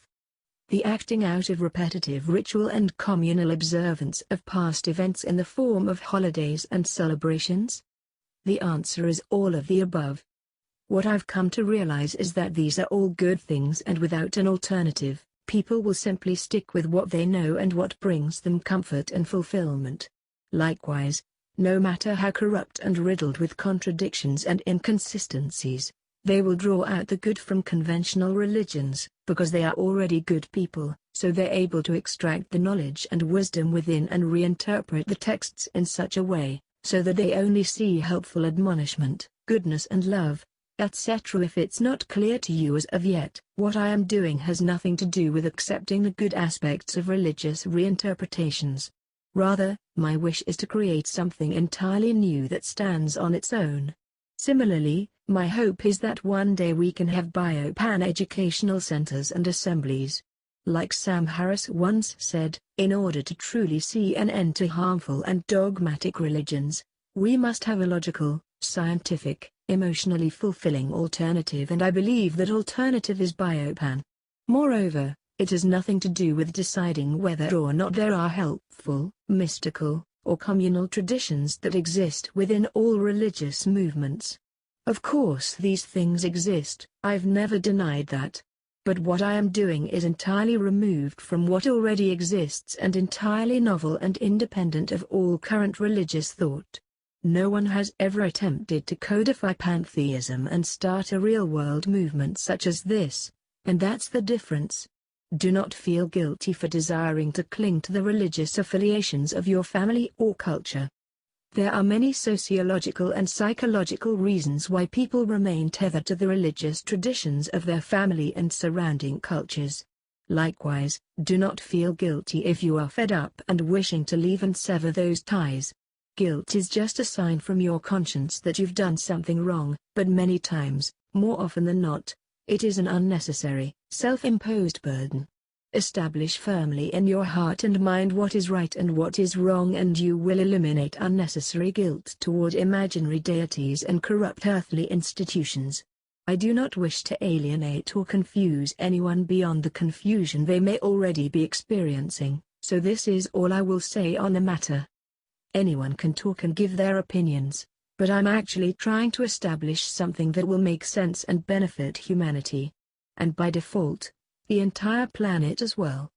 The point is, I care about defining reality, defending what is true and what actually exists, not justifying what feels good over what may or may not be helpful and harmful, depending on who happens to take their source material literally. I'm not interested in drawing value out of pre-existing religious traditions. Anyone can do that, and indeed, many have, but this completely overlooks the more important issue and the all-encompassing task that must be achieved. Consider, the basis for all of these sectarian movements and institutions are ancient documents and writings, which contain within them a tremendous amount of fabrication, glorified mythology, and teachings that are anachronistic and immoral. These writings will always be taken literally and used for nefarious ends, because there will always be those who are lazy and sheepish, more apt to not think for themselves and just follow the mainstream. Likewise, there will always be those who are more than happy to take advantage of others' ignorance and naivety. Just as there will always be those naive souls who will gladly allow others in positions of authority to decide their morality for them and accept their interpretations, instead of drawing out the embedded truth and recognizing the mythological archetypes, and not taking the legends and stories literally. Despite what others have labeled me, I am not closed-minded. On the contrary, I am trying to establish an alternative, meta-religion based on pantheism, that will serve humanity and stand on its own as a completely unique and comprehensive ideology. This is why I'm not looking backwards to the past when it comes to developing Biopan, and that's why I oppose the idea of trying to reform what already exists, because I've seen the damage done by conventional religions, and I know that in order to reach the masses who've already rejected it, I have to start with atheists, agnostics, skeptics, secular humanists, and all those who respect and value science and reason. My audience is not the religious, no matter how progressive or liberal or moderate they may be. My audience are the pantheists, the secular humanists, the atheists and the pagans who've rejected supernaturalism and mysticism and seek a more rational and balanced approach to spirituality. I'm not debating whether or not there are mystical, uncommon, or more healthy interpretations of mainstream religions that exist in the world today. That is not what is in question here.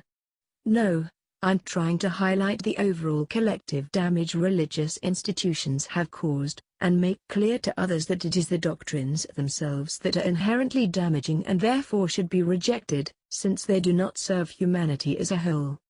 If you stand among those who have this uncommon, mystical, reinterpretation of one or any of the most popular mainstream religions that exist today, do a poll test and see how many think and believe as you and others of this camp do, and compare it to how many radical, extremist and fundamentalist believers there are, and I'm sure you'll find your numbers will be utterly dwarfed in comparison. My point is, the overall consensus will be largely in favor of those who take their religious texts literally and believe nonsense and are superstitious and delusional. And that is why I oppose them.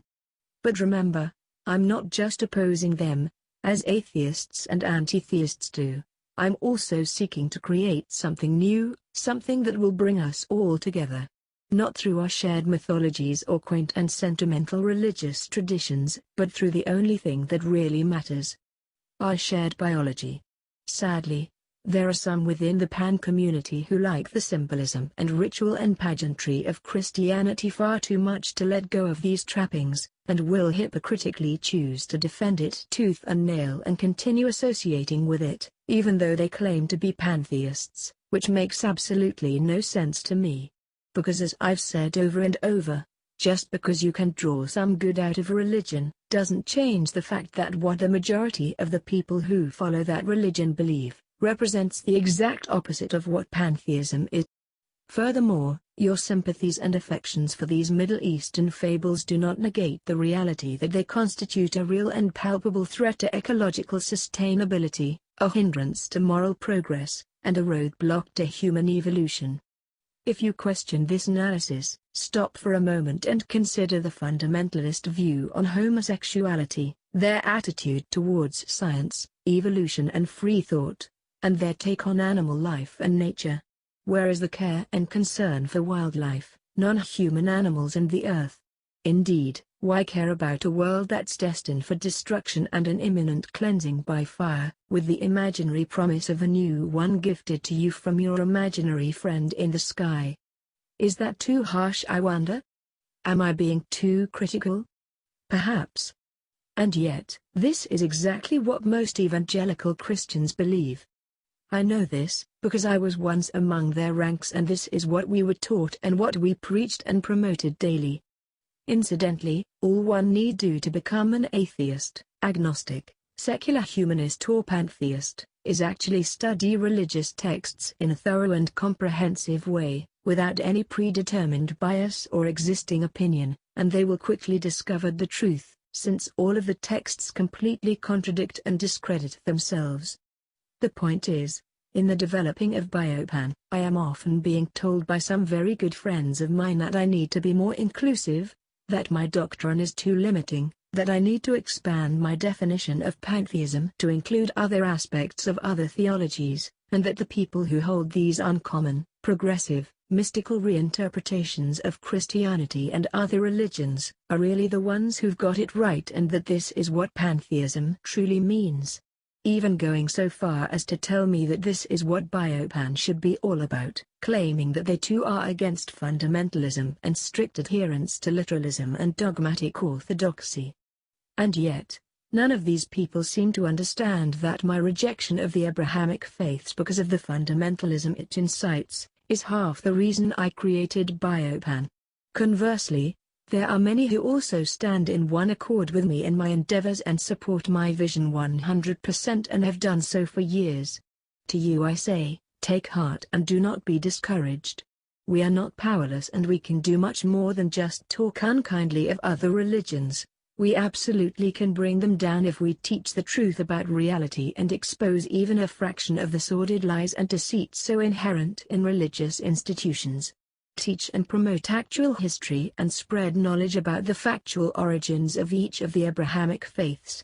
Deconstruct the myths and expose religious texts for what they are, frauds and embellishments, fiction and fantasy, nothing more. Others want to reform and change religion, but not me. I think it's a useless and ineffective venture. I want to teach and promote pantheism and naturalism, not New Age mysticism or a reinterpretation of ancient myth. If this is what inspires you, fine. But we should not overlook the immense harm these things have caused historically, or pretend that any theistic religion has anything to do with pantheism, because in their present and the most popular forms, they absolutely do not. What I spend most of my time trying to do is teach and promote this codified form of pantheism, but conflicts arise when a select few oppose my rejection of traditional religion and claim I'm generalizing, unjustly painting the situation with too broad a brush, and throwing the baby out with the bathwater, etc. To these I say, it may very well be that it is not my place to dictate what other grown adults choose of their own will to believe. But if others' will is being usurped and hijacked by brainwashing and indoctrination from the earliest age, Is it really their will to remain loyal to these belief systems? Make no mistake, opposing falsity and exposing lies and deception is one half of Biopan. The other half is teaching and promoting the alternative, which is a formalized codification of pantheism. Of course, positive things can come from Christianity, it's just that the negative it incites and instigates far outweigh the positive. And besides all of this, none of it is true. Unless you are interpreting all of the symbolism and religious motifs metaphorically and you recognize the biblical stories as allegory. Do you really think it's healthy to believe and promote a lie? Religious beliefs like those found within Christianity, Judaism and Islam make people delusional. That's the whole point. And delusional beliefs lead people to do all kinds of immoral things. If you don't realize this yet, then you've not studied enough history or you've simply not studied the Bible well enough to realize all the terrible things that are in it, or more accurately, the terrible things it motivates people to do. Beyond this, it makes a virtue out of blind faith and believing in things without good evidence. Biopantheism is more than just a belief, it is a philosophy derived from science and a deeper understanding of the physical world. The only things that represent speculation and theory are our pantheist origins, that is what initiated the Big Bang, and where we are headed, our ineffable future. Yet, even those things are based on contemplative extrapolation, combined with a sober and acute knowledge of science, cosmology, biology and evolution. Likewise, the interconnectedness and oneness of all is of course a part of pantheism and an intrinsic aspect of Biopan. Part of what my philosophy represents is cohesion, organizing, developing and establishing pantheism as a practical, cohesive, real-world movement that rejects the mysticism and supernaturalism found in modern, mainstream religions, in favor of a more rational, scientific approach that emphasizes humanism, our shared biology, and the importance of living organisms and all the biological systems we depend upon. The beauty and glory of nature, as revealed to us by our senses, is available and accessible to all. We simply have to look around us and really see it. Put ourselves in the midst of wild and untamed settings, explore rugged, rural areas and take time out to sit in peace and stillness amid forest settings, or around beaches, lakes and streams. Surround ourselves with animals and observe living systems. Listen to the truth embedded in our dreams and study natural processes and the wonders of biology. In the search for truth and meaning, I encourage others to trust their intuition, but still use logic and reason when it comes to experiencing divinity, with the goal of fostering and promoting a more holistic, biocentric attitude toward life. The ontology is very specific and there are certain major themes involved as well. Much more I could say, but alas, I do not wish to veer too far away from the purpose and intention of this writing. Chapter 11. Biopantheism in a nutshell. In case you've not perceived it as of yet, the purpose of this book is to explain my motivations and intentions, to elucidate the understanding of the reader, silence the critics and naysayers, along with all those who find contention in what I do, and dispel and put to rest once and for all any and all misconceptions and misunderstandings others might have about who I am and what Biopan represents. So then, what follows is a kind of summary of sorts, just to make it clear what we are talking about and confirm that we are all on the same page. Let's start with distinctions. How is biopantheism different from pantheism itself? It is very different, but only in terms of speculation, focus and application. I am, for all intents and purposes, a pantheist, who has just gone further with the philosophy and taken it to the next level.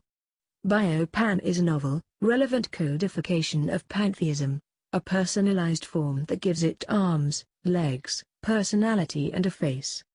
Here's a point-by-point, categorical summary that should make these distinctions clear. The ontology: no God, no devil, no heaven or hell, no afterlife, until verifiable, demonstrable evidence becomes available that proves the contrary. One singular life source or creator, aka nature, split up into trillions of forms, constantly transforming and creating and recreating subjective aspects of itself for the purpose of experience. The epistemology, the infinite all, the omnia, is unknowable and impersonal. It is literally dead, comatose and asleep. But its memory is in all things, its programming is running perpetually, that is the laws of nature. It is everywhere subjectively, but nowhere cohesively. And just like a hologram, its power and influence resides in all things are a reflection of the whole, and the whole is within all things, yet it is so vast and incomprehensible, it can never be fully known or understood by us. The reality, God is all of nature, including us, but we are its burgeoning mind, its developing conscience. It is unconscious right now, yet it is autonomic and spontaneous in terms of self-organization and the forward movement to solidify and reconstitute itself. It, as God, does not exist until we collectively come together as a species and become cohesive and singular in our thoughts, actions, attitudes and deeds. The speculation, it was once singular before the Big Bang, aka, the singularity, but it had no form or movement. That is, it existed only as pure potential, non-manifest energy. Now, it exists as every manifestation imaginable on this planet, as carbon-based life forms and all the various environments and ecosystems that sustain it. In the future, it will once again be whole and complete. This is the ultimate teleological goal of evolution. The sacred pattern, all of its actions moving in the cyclical motion of the torus, the fundamental energy pattern that dictates the form and structure of all things. One day, it will reconstitute and return again to pure consciousness, all-powerful, all-knowing and everywhere coherently. Right now, it is up to us to evolve and awaken, so that this catatonic God can resurrect and assemble all of its scattered, constituent parts. The origins and eschatology. In this way, biopantheism not only accounts for our own ineffable origins, through pandeism, it also speculates and postulates concerning our unfathomable end, the ultimate future destiny of our species or whatever other highly evolved species eventually takes over, if we mess things up and destroy ourselves. The hope, we as individuals will all die, but the omnia lives on perpetually, through all life forms. Since it is all life forms, it is the very essence of life itself. In this way, though our physical forms are finite and temporary, we all live on forever as well, in a kind of eternal reincarnation. Yet, without any individual, personalized, coherent awareness that endures from one form to another. The work, what I have done with Biopan, is taken an obscure, stagnant and undefined philosophy, with no practical application or relevance to the modern world, and made it personal, understandable, and completely in line with logic, reason and all things pertinent and meaningful to the human condition. From here, the goal is simply to make it known to the world and teach and promote this understanding in the most effective and efficient way possible. The awareness, out of pantheistic awareness of the glory and wonder of the natural world and an acute understanding of the interconnectedness and interdependence of all life, comes an earth-based form of ethics and morality, bioethics, derivative of Native American culture and pagan and druidic sentiments, in their mystical perceptions of nature and respect and reverence for all life and the accurate attitude of recognizing the sacred, divine essence found within all things. The experience, in tandem with this, any form of ritual or observance you wish to partake in that brings you closer to the elemental forces and powers of nature that shape and sustain our world, communicated, expressed or portrayed through personification, symbolism, motif and metaphor, that are realized as such, as a personal way to understand, relate to, and associate ourselves with the divine, is 100% acceptable. The focus, above all, the bio in Biopan stands for life, biology and the priority of living organisms, with an emphasis on ethics and interconnectivity, expressed through love, altruism, unity, cohesion, and a collective mindset that promotes and encourages symbiotic relationships, cooperation, compassion and a deep respect for the earth and all living systems. The purpose, enlightenment, inspiration, awareness, sober living, balance, and regular communion and interaction with nature, that allows for a notable elevation in consciousness, which leads to environmentalism, wildlife conservation, veganism, the preservation of natural resources, sustainable living and holistic health. The religion, this is Biopan, founded on pantheism, grounded in science, rooted in logic, expressing the mystical, comprehending the ineffable, establishing the impetus for unity and love, sharing a sacred knowledge that is colored by paganism, tempered by reason, and brought to its natural conclusion of bioethics, and ecological and environmental awareness through mindfulness, ritual, education and activism. The amalgamation, a practical form of spirituality, that is completely naturalistic and progressive, yet ancient and rich in its history, drawing from the Great Eastern traditions of Taoism, combined with the indigenous sentiments of Native American animism, while at the same time incorporating sacred geometry and modern knowledge of evolution, biology, science, physics and astronomy. It is religious naturalism, deep ecology and classical pantheistic thought, fused into a sublime synthesis of logic, passion and inspiration. The goal, a philosophy and a spiritual movement that, if realized, established and promoted, can effectively change our world for the better, en masse. By acting as a healthy and rational alternative to the destructive and discordant effects of mainstream, institutionalized religion and especially, archaic, orthodox fundamentalism. The mission, to expose all falsity, reject superstition, decipher mysticism and oppose literalism, to make nature and living organisms our top priority, and progress and evolve as a species, embracing and accepting all of the scattered and differentiated aspects of Omnia, in order to achieve apotheosis and eventually become the god of myth and legend. This is our source. This is our life. This is who we are. Chapter 12. Just another form of theism. The short answer is no. The theism in pantheism does not mean belief in a separate, personal, anthropomorphic deity. This word was coined at a time when there weren't many options on how to label new philosophies and heretical modes of thought. Pan means all in Greek and the theos pertains to divinity, not necessarily a deity. Pantheism is essentially the belief that all of nature is divine, that the universe as a whole is an interconnected system, made up of the same substance, energy/matter, stemming from the same source, the Big Bang. It's a completely naturalistic philosophy, that denies traditional beliefs in the supernatural and posits that there is no afterlife or spiritual realm, but that earth and nature are the most important things that exist in relation to us, with a natural progression of thought that says we should care for and protect the environment and value life and living organisms above all else. Unlike most religions, I am not relying on mystical explanations for the origins and source of all phenomena, and I am not looking to any Middle Eastern, or Eastern, traditions as the basis for my speculation.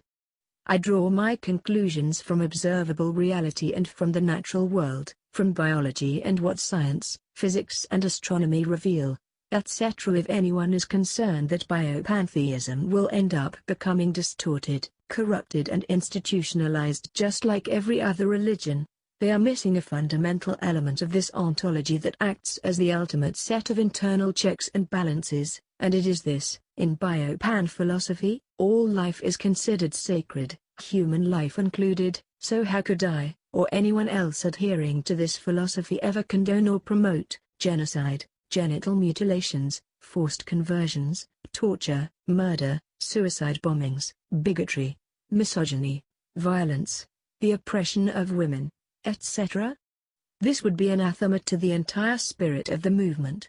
And as for any false belief in gods or deities, suffice to say, Biopan maintains a completely naturalistic worldview.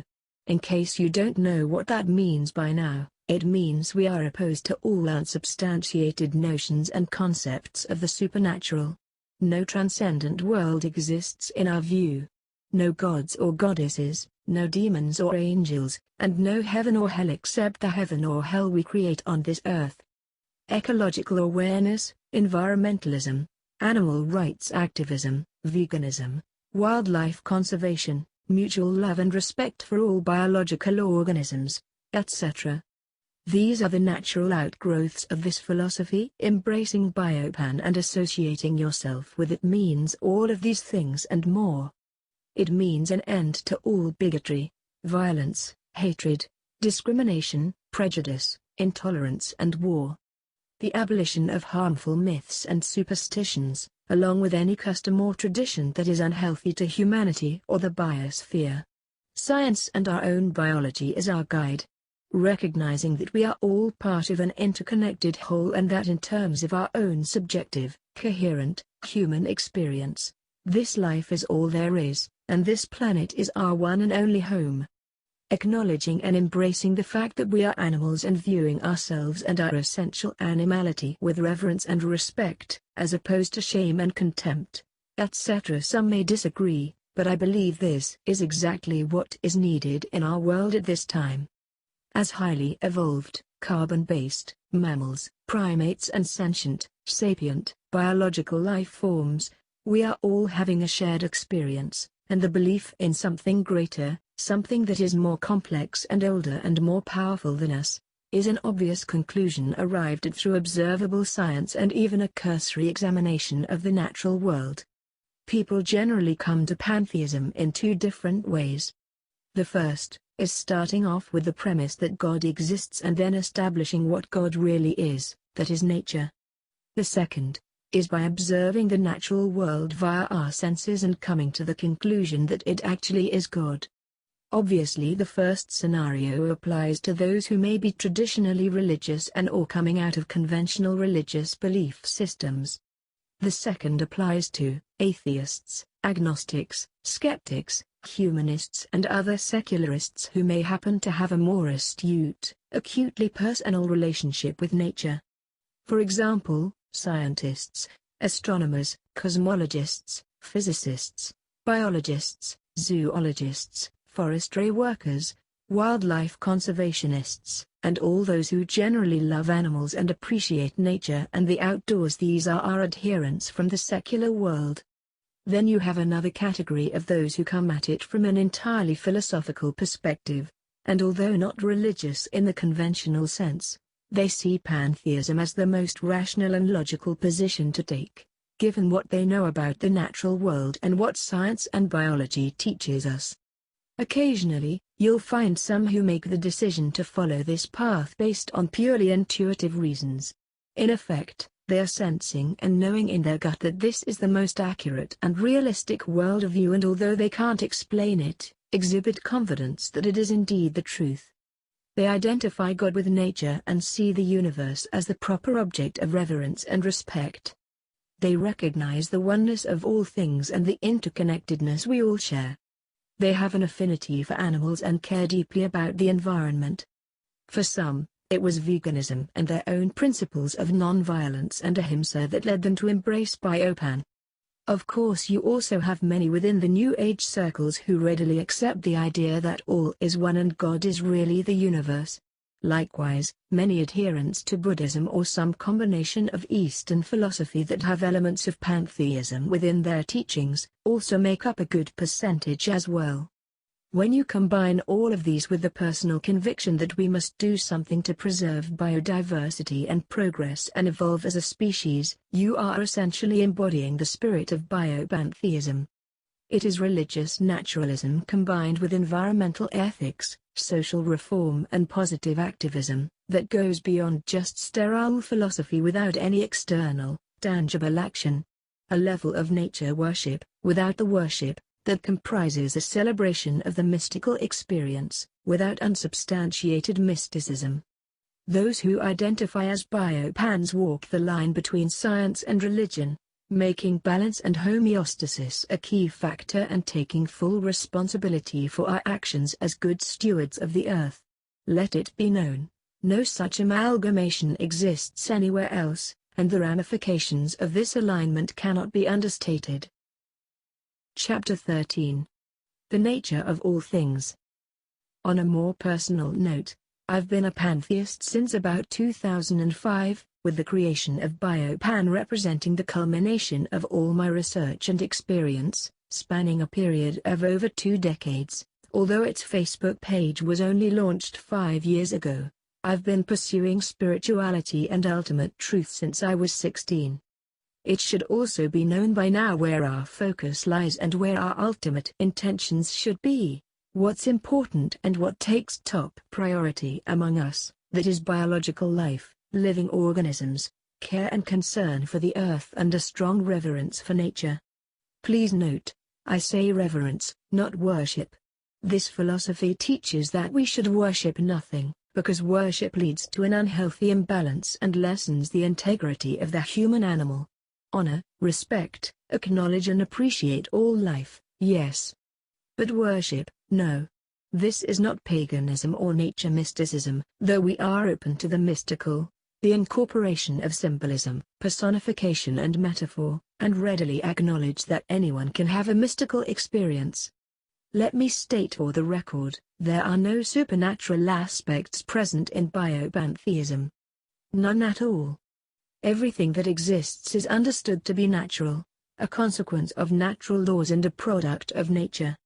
Suffice to say, this is a completely naturalistic philosophy, and as such, various words like divine in the context of pantheism do not mean supernatural but rather, the greatest, most impressive, most complex and intelligent, oldest, largest, most magnificent and powerful thing there is. Indeed, the only thing that fits this description is nature. And yet, many stumble over this incontrovertible truth. Why is this so? The problem comes down to language. Those who may be coming out of a fundamentalist, evangelical Christian background will invariably exhibit a strong aversion to anything that reminds them of the destructive belief system they have subsequently left behind. And this certainly can be a problem, since words are extremely important. How we communicate and the effect what we say has on others is especially significant to me. But I ask you to consider, why should Christianity have a monopoly on spirituality? Indeed, should they? No doubt, based on their pious attitudes of exclusivity and in-group/out-group inclusion and exclusion of others. I'm sure they'd like to think that they do, but the truth is, they don't. Anything can be divine indeed, everything is divine, from a pantheist perspective. Have you never heard someone say, this food is simply divine? That back rub was divine, this work of art is divine, etc.? Divine, adjective, one, of, from, or like God or a god. Synonyms: godly, angelic, saintly, beatific, heavenly, celestial, supernal, holy. Example: a divine being. 2. Excellent or delightful. Example: that succulent clementine tasted divine. In truth, nature is divine. We are all a part of nature, therefore, every human being is also divine by default as well. Every living thing is an expression of the divine. This is pantheism in a nutshell. The earth is sacred, all life is holy, all things are connected and the universe itself is God. For those who struggle and stumble over words, you can call it anything you want to call it. Call it the universe if it makes you feel more comfortable, but I can tell you this, the universe is more than just the physical locale we inhabit and nature is more than just a blind, mechanistic operating system. The universe is more than just the cold, sterile, uncaring, indifferent environment that reductionists and those who've fallen victim to scientism staunchly claim it to be. Incidentally, that's also one of the fundamental differences between an atheist and a pantheist. It's in our attitude toward the natural world and our awareness of its divine qualities as well. For without a doubt, there is to be found in nature, an incredible, all-encompassing life force or power, which I call the Omnia. This word not only denotes soul energy, matter in the physical universe, but also the innate quality of that matter, through the laws of nature, to self-organize, replicate, move toward complexity and, in the case of organic life, push and pull all species to evolve, adapt, reproduce and survive. These things are not only verifiable through modern science, but also critical in the understanding of our shared philosophy, crucial in our ability to progress as a species, and central to the biopantheist idea. That is that we humans represent the cognitive and moral aspects of a massive, collective intelligence. This is the most common and ubiquitous notion in pantheism, that we are all, literally, the physical manifestation of God. We are becoming what we once were, before the beginning of time. And evolution is not blind or random, but guided by the laws of nature, or what I would call the unconscious will of Omnia, to be more specific. Let me see if I can put this into simplistic terms that everyone can understand and relate to, since these concepts are so profound. As conscious forms of energy, matter, we are evolving, growing, changing and shifting, to become what we once were, an infinite, omniscient mind. Capable of anything. Right now, in our own, limited awareness of time, no God exists, except in terms of an unconscious, internal programming that maintains the universe through the laws of nature. But right now, in the distant future, as well as in the distant past, we are already the unified, coherent and complete. We are actually everywhere at once, but we are only able to perceive the present moment, because our awareness is limited to our physical senses and our physical bodies, which cannot remember, or foresee, our original form. Some can perceive more than others, and this is where psychic phenomena, ESP, clairvoyance and precognition come in. The goal is to enjoy and experience the present moment, while understanding the trajectory and our ultimate future destiny as well. In pantheistic terms, everything is God, but no pantheist can ever seem to tell you precisely why. I say, it is because everything was once God, and everything will be God again in the future. This is the ontology of Biopan. Everything is not the all-knowing, all-powerful God of myth, because right now it is actually scattered and differentiated, broken up into trillions upon trillions of separated, constituent parts, that are simultaneously expanding and spreading out everywhere throughout the universe, just like a torus, and simultaneously contracting and condensing back into its original singular form in terms of consciousness. In astrophysics, this push and pull activity is what scientists attribute to dark matter and dark energy. You see, that God of myth and legend actually existed before time began and will exist again in the future. Or similarly, it could be said that it exists right now, outside of linear time as we know it. We are unable to interact with its intelligence and its conscious mind through prayer, as theists would falsely have you believe, because it is not yet whole and coherent as a unified being in our perception. But we can see the remnants of divinity, the unconscious, inherent programming that exists within us and all around us, as expressed through nature, DNA, and the genetic memory and instincts in animals, and it is astonishingly complex and exceedingly intelligent, far beyond our individual, emergent intelligence acquired via our personal experiences, and neurological data and everyday learning, etc. This is where the mind of God lives currently, but, and this is the key point, it is not moral. It has no capacity to judge or discern anything as a conscious, cognitive mind would.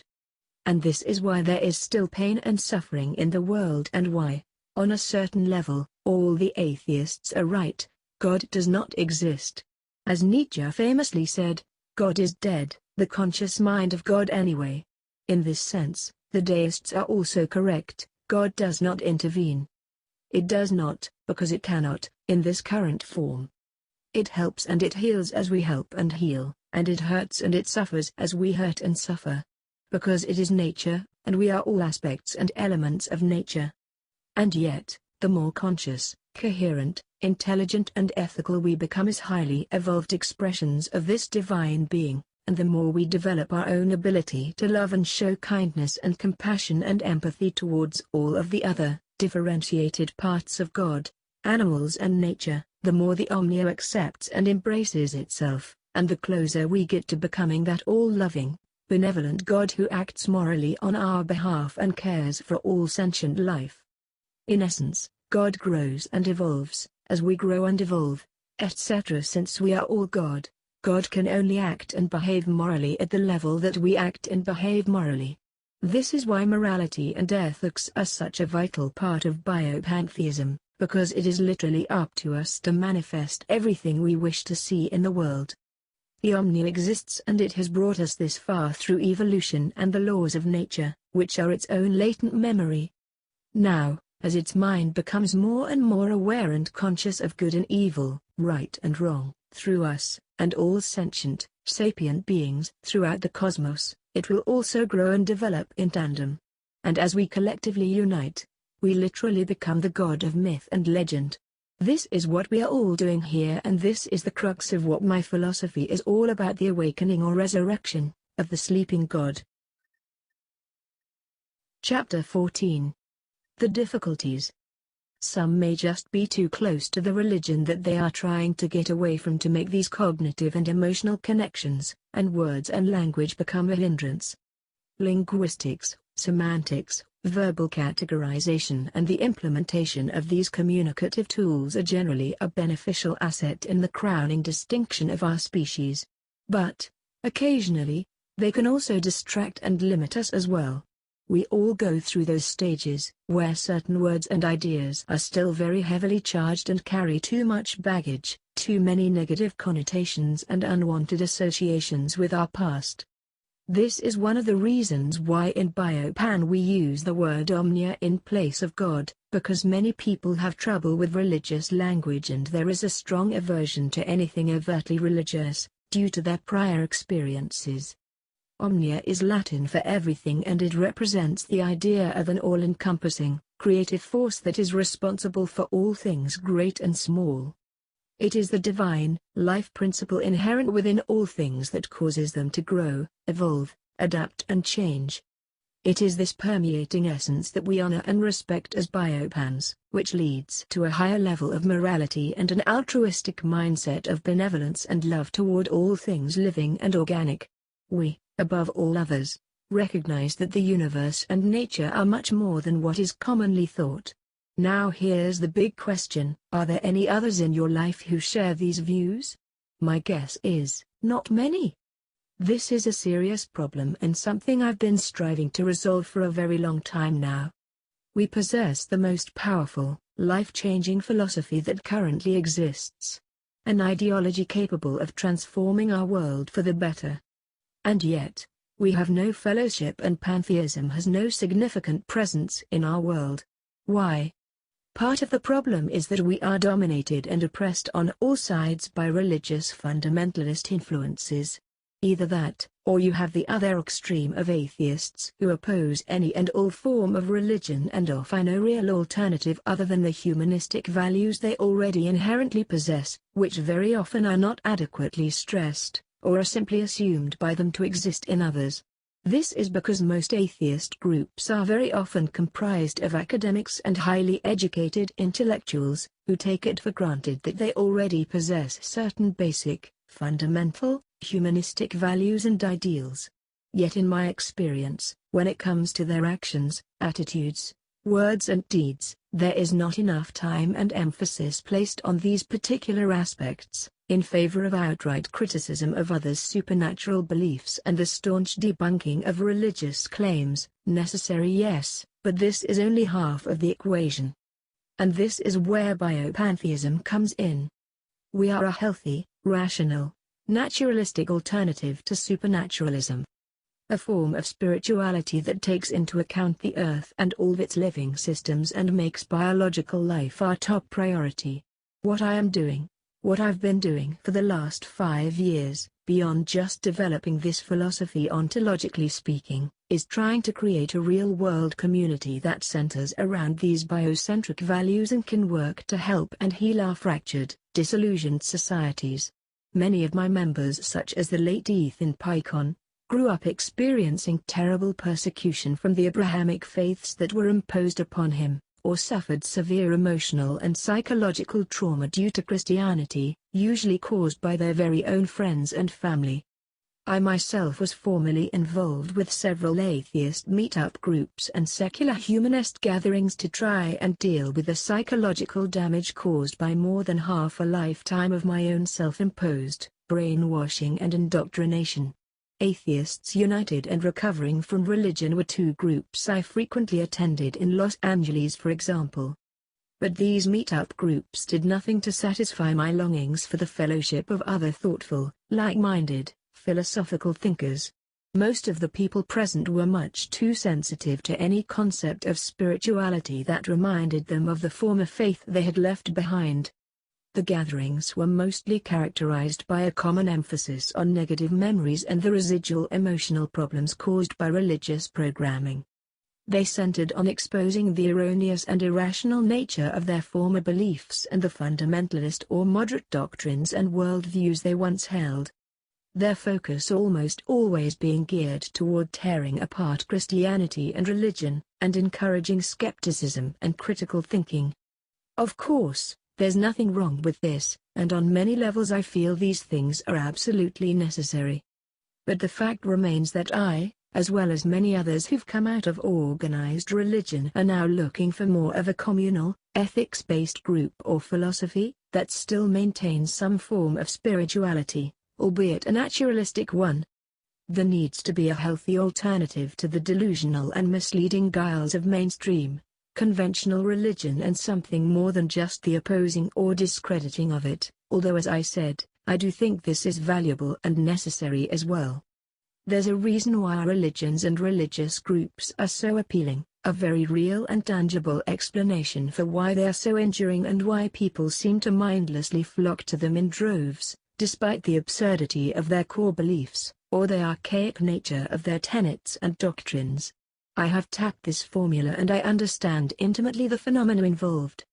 What I offer, what I've devoted my life to, through my writing, through online groups, through real-world meetups and continuous meditation, introspection, research and contemplation, through voluminous amounts of study, as well as multi-level correspondence and interaction with many other writers, thinkers, philosophers, teachers and mystics, is the quintessential balance between science and religion, a virtuous path to enlightenment that represents both a philosophical and ethical worldview, and a realistic and tangible form of spirituality, designed to fulfill the deepest, universal needs that we all carry within us. Chapter 15.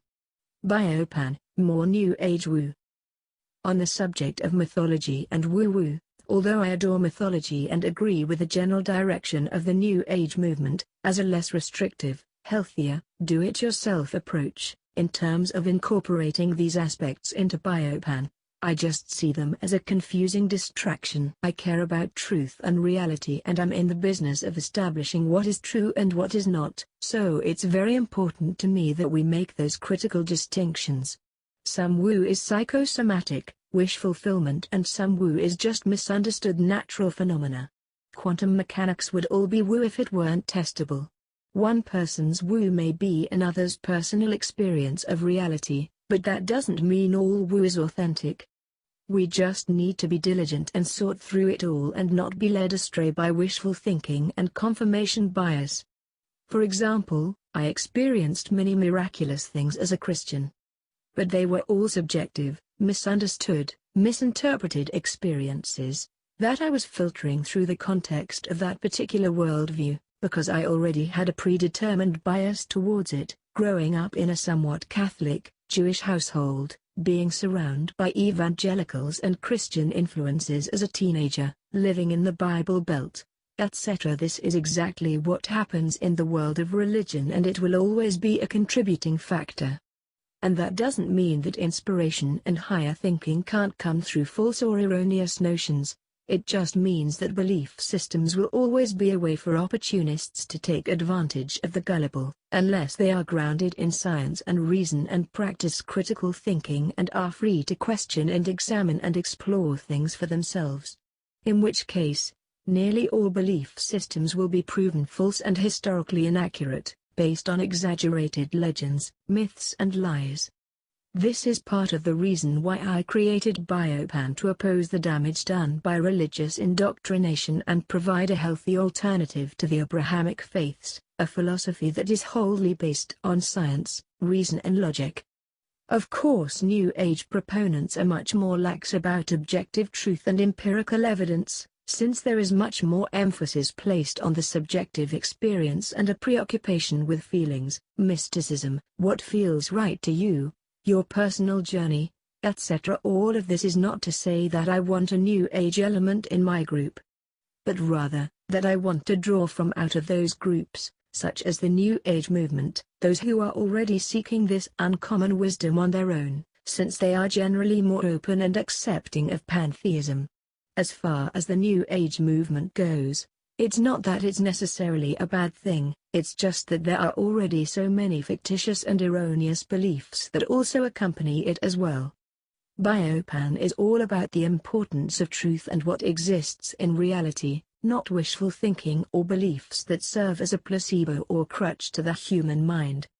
Everything about Biopan is holistic, and I support Eastern medicines and promote herbalism, alternative treatments and naturopathic healing as much as possible.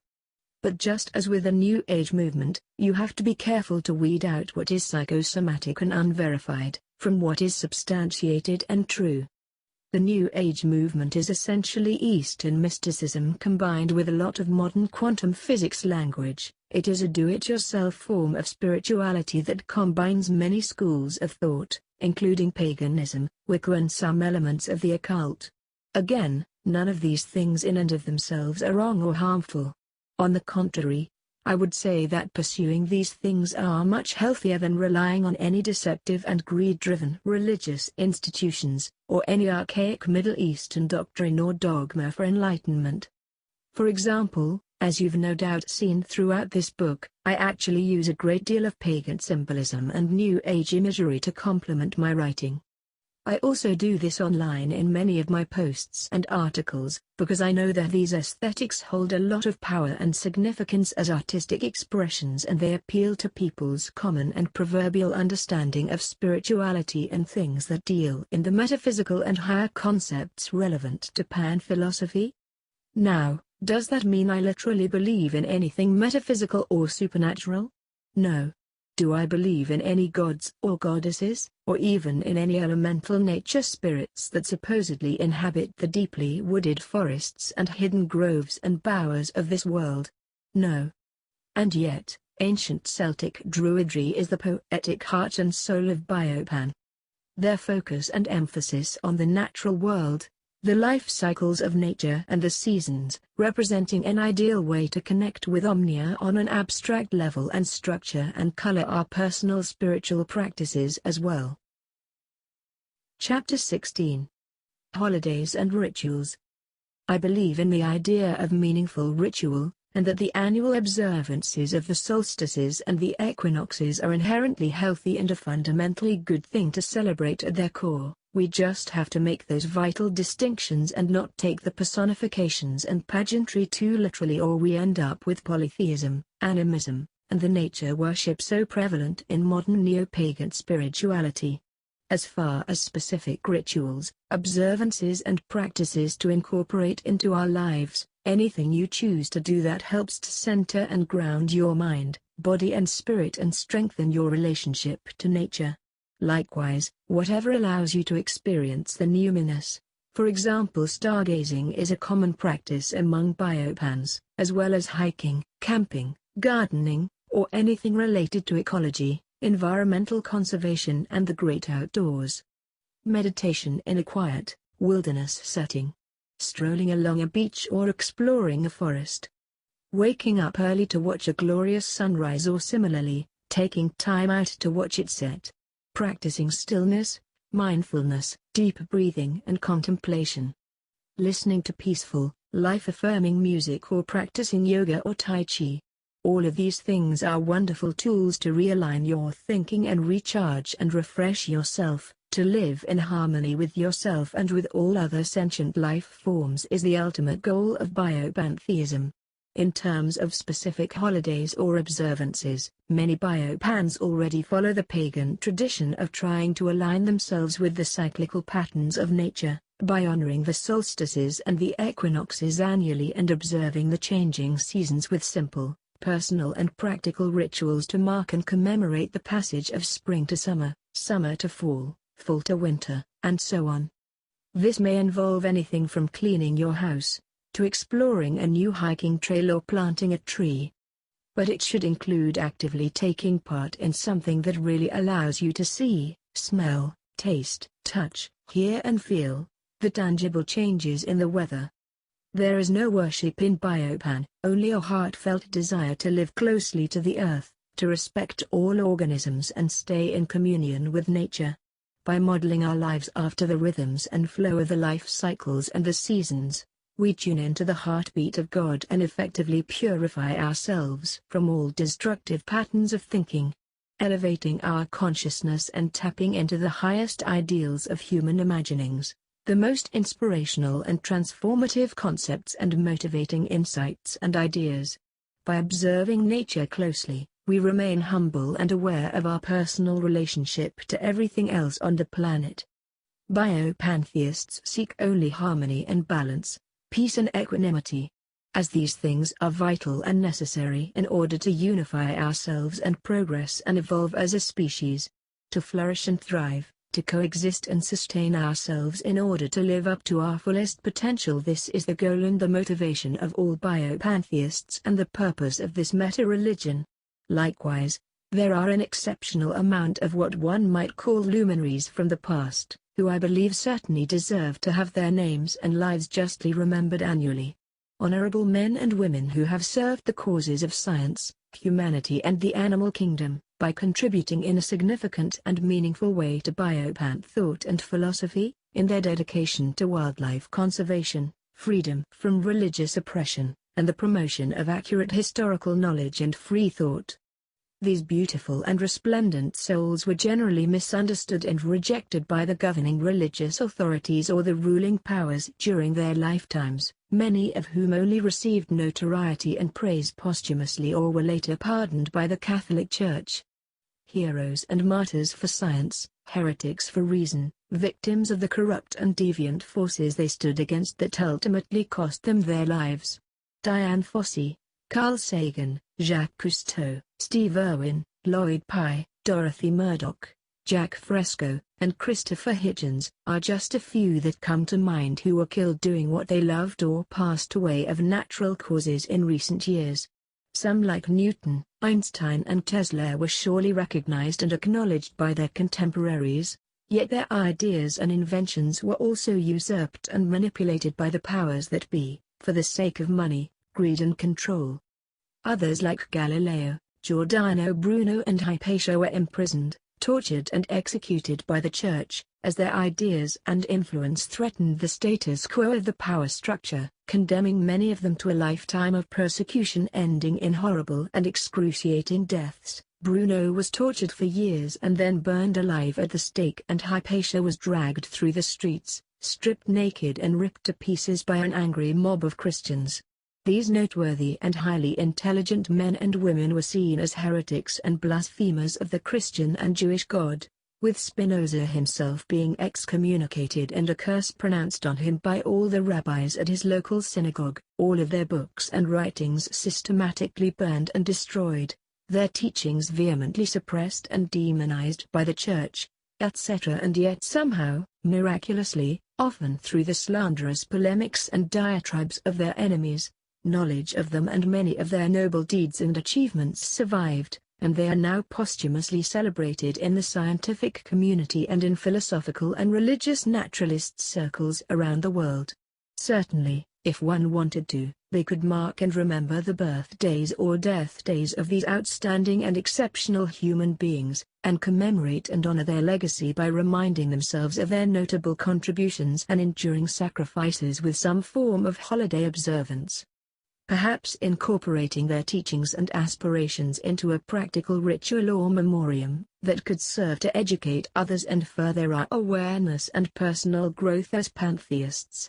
Along the same lines, solar and lunar eclipses, meteor showers and other celestial phenomenon could also be deliberately and intentionally observed, and a practical celebration or ritual organized around them to make it an exciting and noteworthy community event. Earth Day, Darwin Day, Arbor Day, and National Wildlife Day, were all relevant and noteworthy holidays already in place and widely recognized by the mainstream, which could easily be incorporated into an annual festival with a pantheistic application in mind. The World Pantheist movement has actually created a fairly comprehensive calendar app that you can access online, which can be downloaded to your smartphone or computer, that highlights and emphasizes many of the things I've been talking about, including all the pagan holidays consistent with the Wiccan and Druidic wheel of the year, birthdays, anniversaries, natural occurrences, atheist and humanistic events, and specifically, all pantheist-related events as well.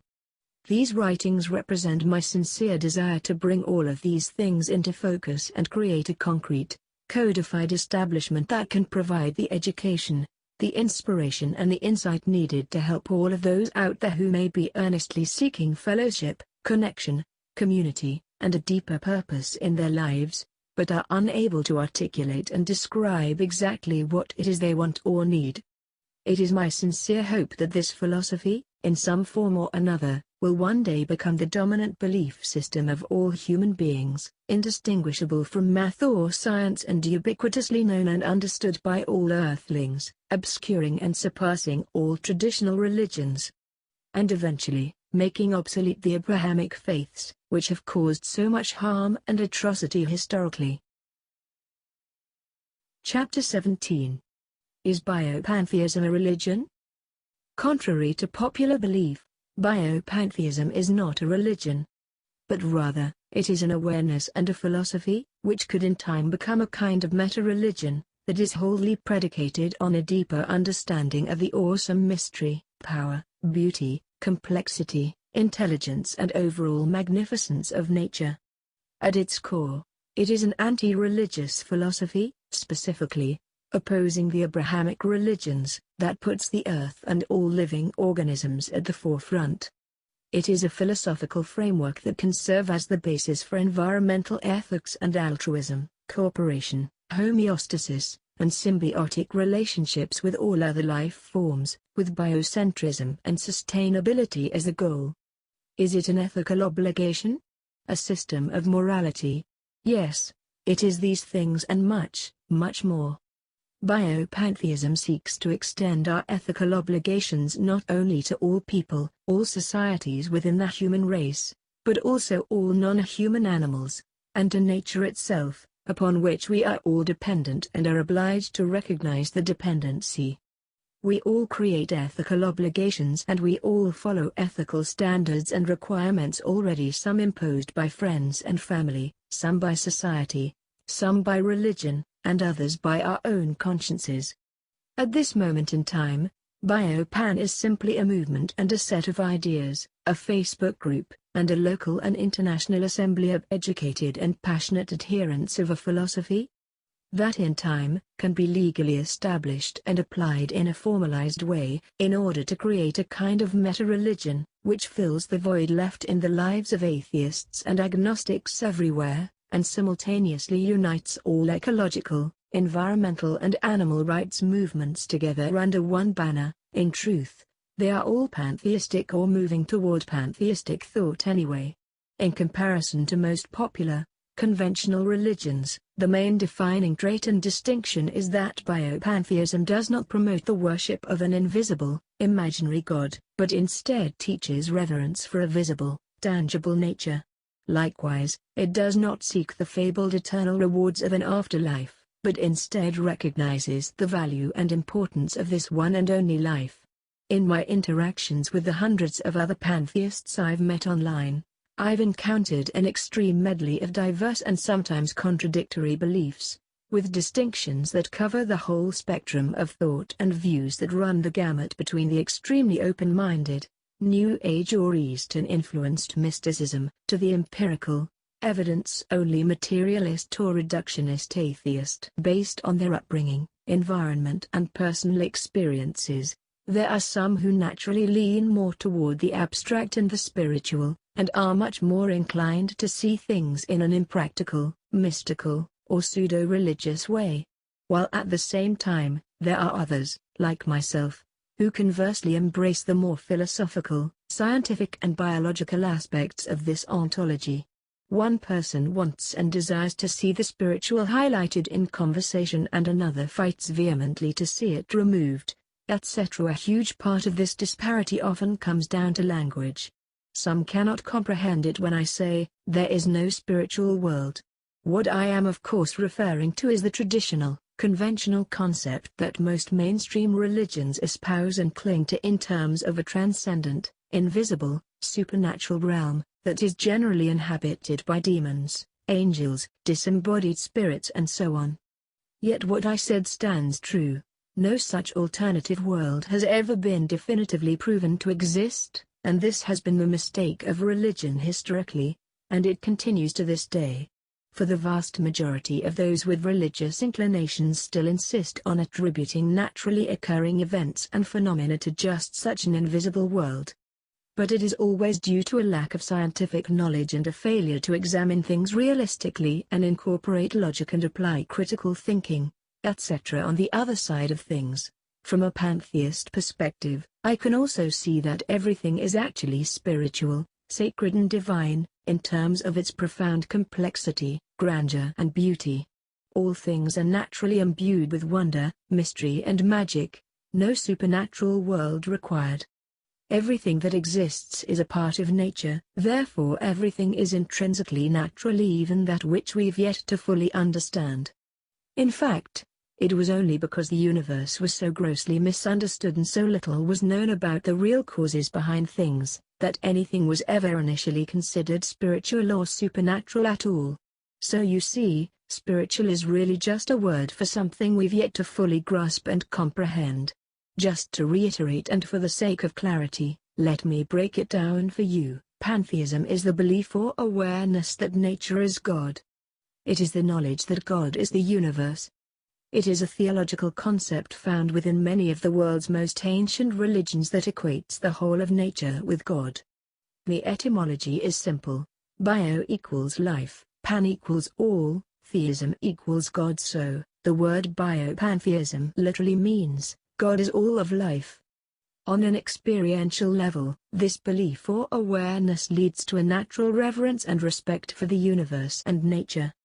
Obviously, this also means that the traditional definition of God that most religions espouse is false and inaccurate, so biopans in general reject the idea of a conscious, personal, anthropomorphic, intervening God. Pantheistic concepts date back thousands of years, and pantheistic elements can be identified in various religious traditions, mostly Eastern religions, and this is where the concept of God being omnipresent actually comes from. This wisdom or awareness has existed since the dawn of humankind. It can be found in many of the world's ancient religions, with early Native American animism and Hindu Vedanta being the most widely known forms of religion that included pantheistic ideas. The pantheistic notion of God is a deeper awareness of the wonders and glories of nature. The theistic concept of God is basically an imaginary king, or judge, or ruler, in the sky. In other words, a personification. One is based on knowledge and an experiential awareness that leads to reverence and appreciation for living systems and the natural world. The other is a delusion that confuses the mind and promotes fear, guilt, shame, and unrealistic moral expectations based on an imaginary relationship with a fictional, supernatural being. One is based on research, study, science, intuition, and our proverbial senses, acquired through the process of observation, all of which leads to a heightened appreciation for the natural world, living systems, and all plants and animals. The other is an abstract, idealized, mental or psychological construct, based on ancient mythology, that is then projected outward onto the natural world, and fostered and encouraged by the equally self-deluded and brainwashed people that surround you. One can come from a private, personal experience in nature that is beautiful, overwhelming, awe-inspiring and life-affirming. The other can be instigated by a similar experience, but is falsely attributed to a supernatural influence beyond this world. One can be verified, documented, understood and explained rationally and realistically. The other is a convoluted, misunderstood perception, filtered through the context of a pre-established mythical belief system, reinforced and encouraged by external forces from society, that is friends, family, church, synagogue, etc., fueled by your own imagination, externally imposed, idealized notions and emotionalism. Both can be a private or a shared experience, and both can be extremely personal, highly significant, deeply moving, meaningful and transformative to the individual, and this is where the great deception comes from. Chapter 18. True Spirituality. Experiences of wonder, transcendence and awe are a very real phenomenon. The problem is, by default these things become filtered and subjectively interpreted through a traditional religious context, so that the numinous becomes hijacked and appropriated by whatever happens to be the most popular and common religious mythologies of whatever environment you happen to find yourself in, that is the most prevalent and influential belief systems of the surrounding culture of the individual at the time. The words spiritual and spirituality mean different things to different people, but in the pantheist community, it generally means a heightened awareness of reality, a deeper consideration for the natural world and our place within it, a more pervasive, expansive and preeminent knowledge of self and the interconnectedness and interdependence of all things. Adding to that, a deeper respect and appreciation for nature, a greater understanding of biological processes and a more intimate knowledge and awareness of biology, physics and cosmology, with a very strong emotional reaction to the size, scale and vastness of the cosmos, all of which leads to humility and an overwhelming sense of mystery, wonderment and awe. These are things also intrinsically motivate inspiration, contemplation, creativity and a heightened sense of idealism. With a more holistic outlook and a higher level of ethics, morality and biocentric values that are sure to follow. All of this is what I define as spiritual. It has nothing to do with a supernatural world, or with any archaic concept of ghosts, devils, demons, angels, disembodied spirits, an afterlife, or the fanciful notions of heaven or hell. No invented, man-made gods or mythological fairy tales of supernatural entities. Spirituality is communion with nature, pure and simple. It is connecting with the forces and powers that already exist in the real world, minus any false delusions that religions have created in people's minds and projected onto reality for centuries. Hence, biopantheism is a completely naturalistic philosophy. Look outside at the trees, look at plants and flowers, look at other people, look at life. Look at the moon and stars, see the gigantic ball of fire over your head, creating heat and energy to fuel the earth, allowing all things to thrive and grow. That is what I believe in. Now, look in the mirror at this incredibly complex and subtle organism that functions autonomously and self-regulates and heals and grows and thinks and breathes and is intelligent, cognizant and self-aware. That is what I call divine. Why do we consider nature and the universe to be divine? Because nature and the physical universe represent the highest source of inspiration, the most powerful and profound and complex and intelligent thing in existence, inherently supernal and more extraordinary than what is commonly thought. It is what has created us, given us life, and it is what pushes and pulls us to evolve. It is all-powerful and should be honored, not worshipped. The universe is more than what is commonly thought, and nature is really what people throughout history have mistakenly worshipped as God. Scientists, like most atheists, cannot answer the really big questions. No scientist can honestly tell you why the universe exists to begin with, all they can offer is the how. Likewise, no atheist can explain why all plants and animals evolve and adapt and intrinsically move toward greater and greater levels of complexity and self-awareness. No scientific theory can account for what initially caused the Big Bang, or why the universe appears to be a spontaneous, self-organizing, interdependent system, with the precise laws that are necessary for producing and sustaining life. It is the propensity toward coherence and the miraculous consistency of natural laws, which bring about order and give rise to extraordinary ecosystems and environments, that eventually become the backdrop for the evolution of all energy, matter into conscious and sentient life forms. It is these things which make the universe and nature much more than just what is commonly thought. It is these things that make it divine. So, just to reiterate, when I say nature is divine, I'm not implying something supernatural. No, divine in a pantheistic context means supernal, not supernatural.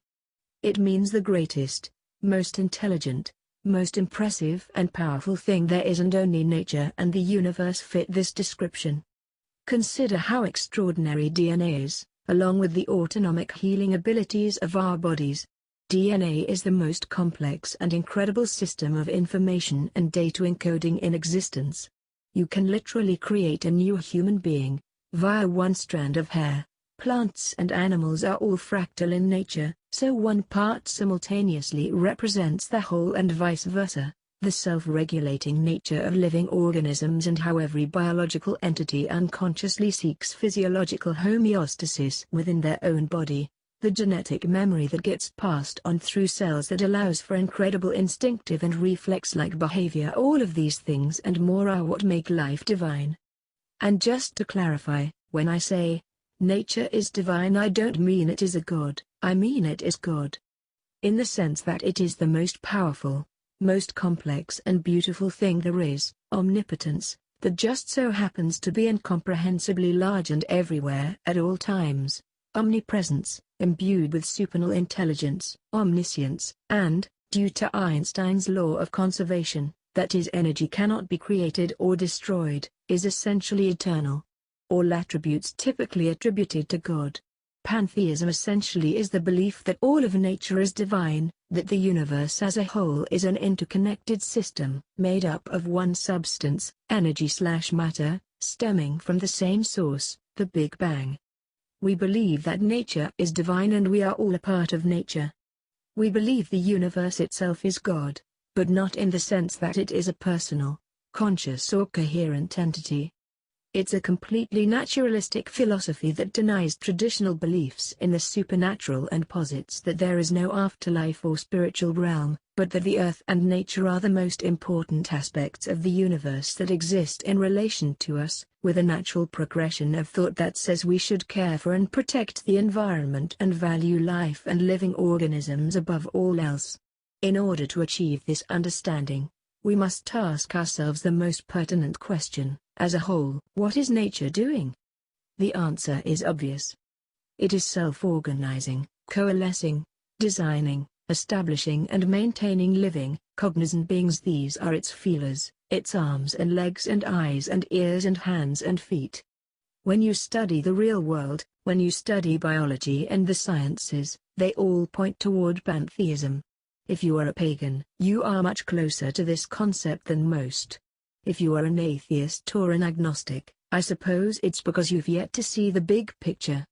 As a Wiccan, neo-pagan, or New Age syncretist, you can call it whatever you like and invoke the names of 1,000 Hindu, Sumerian, Egyptian, Celtic, Nordic, Greek and Roman deities to better relate to nature or grasp its incomprehensibility, but in the end, it should be known that we are not just talking about a sentimental or nostalgic idea, or an ancient personification, or a quaint and poetic metaphor. Nature is a very real and very powerful force that supersedes all things and binds all things, in an interconnected web of inescapable unity. When I speak of God, I'm talking about the laws of nature and the universe, the ever-expanding, self-regulating, self-organizing, perpetual, autonomic system that you and I and every other living thing are all a part of and cannot be separated from, except through false perceptions of self-delusion and cognitive distortion. Nature and the universe are the divine omnia. Much more than just a physical locale we inhabit, more than just a mechanistic program without purpose or intent. It is a dynamic, self-sustaining, biological, emergent intelligence that is immanent and inherent at every scale, pervasive on every level, permeating in and through all things, and awakening and developing progressively, through us. This process started roughly 13.8 billion years ago and it has continued on and on, throughout all of time, with no end in sight. Even though this physical manifestation of the universe had an apparent beginning, the potential for everything that exists was already present in the singularity that existed before the Big Bang. So in this sense, the universe and nature are actually eternal. All these things and more are why we consider it divine. It is not just because we are naively responding to the cosmos and nature with reverence and awe, as scientific pantheists would claim, but because, as I have demonstrated, it literally is divine, meeting all the criteria for an all-powerful, all-knowing, eternal and omnipresent life force responsible for all things. So, in summary, true spirituality is simply the awareness and experiential knowledge of everything that I have been talking about. A knowledge which, once properly understood, naturally leads to a strong biocentric attitude, with an overwhelming desire to deepen this awareness and commune with all of the forces and powers aforementioned. This is what it really means to be spiritual. This is true spirituality. Chapter 19. What about other religions? Although many may feel otherwise, I don't think mainstream religions are beneficial to society at all. I think they confuse and mislead people and create false beliefs that lead to delusional thinking. I am actually of the opinion that we can, and should, bypass all religious texts entirely and just study and observe nature with unbiased gaze, and we will inevitably see God. Religious texts are outdated, irrelevant and harmful if taken literally. Generally consisting of glorified mythology, they are painfully anachronistic and have nothing to do with reality or everyday life in a modern sense. Anything relevant or meaningful is read into the text by those who already possess a predetermined bias, as well as a pre-existing morality. That, ironically, is oftentimes greater than that of the original authors of these writings. Most are simply exaggerated history combined with ancient mythology, moral codes and poetry, doctrines and teachings about supernatural beings that do not exist. Any rational, thinking person would be hard-pressed to associate with them in terms of the beliefs themselves, but as many historians and scholars will attest, they are all of course, highly relatable, in terms of the existential questions the authors were attempting to answer, and the universal experiences they were undergoing and trying to cope with at the time, a fact no doubt, that is at least partially responsible for their enduring nature and persistence into modernity. As I've stated, most holy books lead to delusional thinking. That doesn't mean there is no truth to be found in them, or that everything they say is altogether wrong or bad. But it's the garbage, mixed in with the truth, that makes them so deceptive and damaging. The half-truths and profound wisdom, mixed in with so much anachronistic bigotry, couched by real events and characters from history, that creates such a nefarious and lethal combination of deception. For more on this, please purchase and download my other ebook, entitled, Christianity and Religion, wherein I explain this topic in more detail. Of course, there are some beliefs that come closer to reality, like Taoism and animism, etc. Likewise, nearly all religions have some form of mystical tradition associated with them as well, though they are usually considered heretical by the rest of its adherents and the organizations that promote them. Many of these mystical traditions come closer to the truth than their orthodox counterparts. For example, Sufism, Gnosticism and Kabbalah, although Kabbalah is really just obsessing over the Torah and reading into every jot and tittle. I think the nature worship within paganism and Native American spirituality are positive aspects, although there is also the false supernatural element and superstition, mysticism attached to these as well. Hinduism also has its strengths, with Vedanta philosophy, which is essentially pantheism, expressed via many vivid mythological metaphors and colorful personifications. But there are far too many obscure and irrelevant cultural traditions and polytheistic associations with various gods and goddesses to make it a viable and practical option. No, what is needed is a new framework by which to see the world, a new mindset and philosophical basis for everything we think and do, that is not contingent upon archaic myth and outdated and irrelevant moral codes and religious doctrines that have no basis in reality and no connection to the earth and the biological processes that govern and sustain all life. I literally only care about what is true, what is real and what actually exists.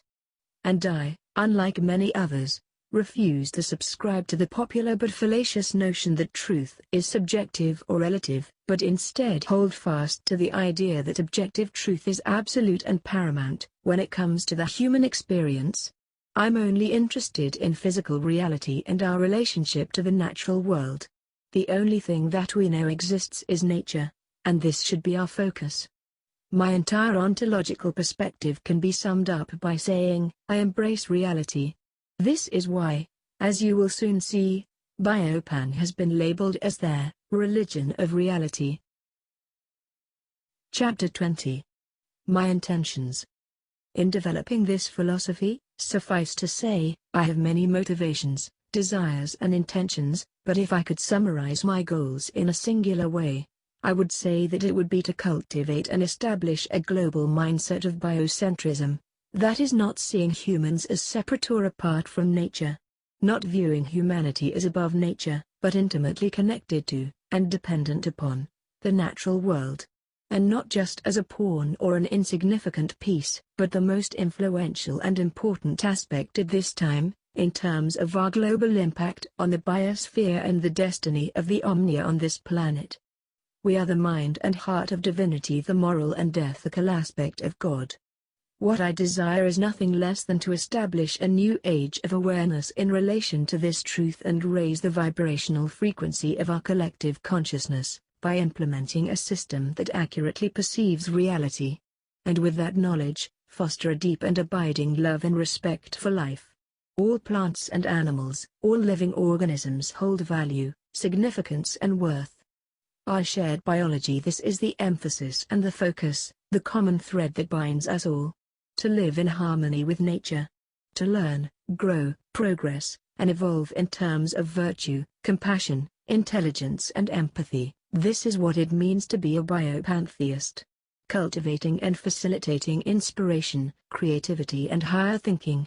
Raising human consciousness, to allow ourselves and others to live up to their greatest potential. Altruism, symbiotic relationships and cooperation, an end to all envy, competition, violence and greed. Advancements in science, academia and technology, that lead to a heightened morality, effectively bringing about an end to all stratification, discrimination and disunity. This is the intention. Up until now I've been speaking in general, but let me be specific and bring it home in a few words. I want to put pantheism on the map. I want to define, establish and formalize it. I want to create a powerful, influential, real-world movement that will take us into the future and unite humanity under one banner. I want to create something that will serve as a viable alternative to the Abrahamic religions, making them obsolete and unnecessary. I want to disprove, deconstruct and dismantle all mainstream religions, shed light upon archaic myths and superstitions, oust all religious leaders and expose them for the frauds they are. Deconstruct all erroneous belief systems that are not earth-centered and based in reality, and bring to justice the crooks and charlatans who have consistently manipulated and lied to humanity for over 2,000 years. In any event, it should be known and understood by now that Christians and conventionally religious people are not my target audience, but actually represent my main opposition. Or more specifically, their doctrines and dogmas and belief systems, and the indelible effect they have had on the public, is my true enemy. With those who are coming out of these oppressive and restrictive, dogmatic religious institutions, being the most hopeful potentials and willing adherents and supporters of Biopan philosophy. This would consist of all those who feel broken and jaded, disillusioned and empty. The ex-Christians, ex-Jews, ex-Muslims and the atheists, agnostics and non-religious, who are not content with the vision they have been given of a cold, sterile, static and uninspiring universe. The only view, in general, that strict, rationalism, reductionism, materialism and hard atheism provides.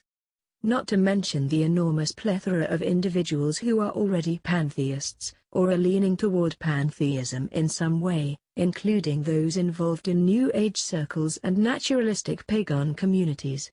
All that matters in the end is truth, what is verifiable and can be substantiated and proven.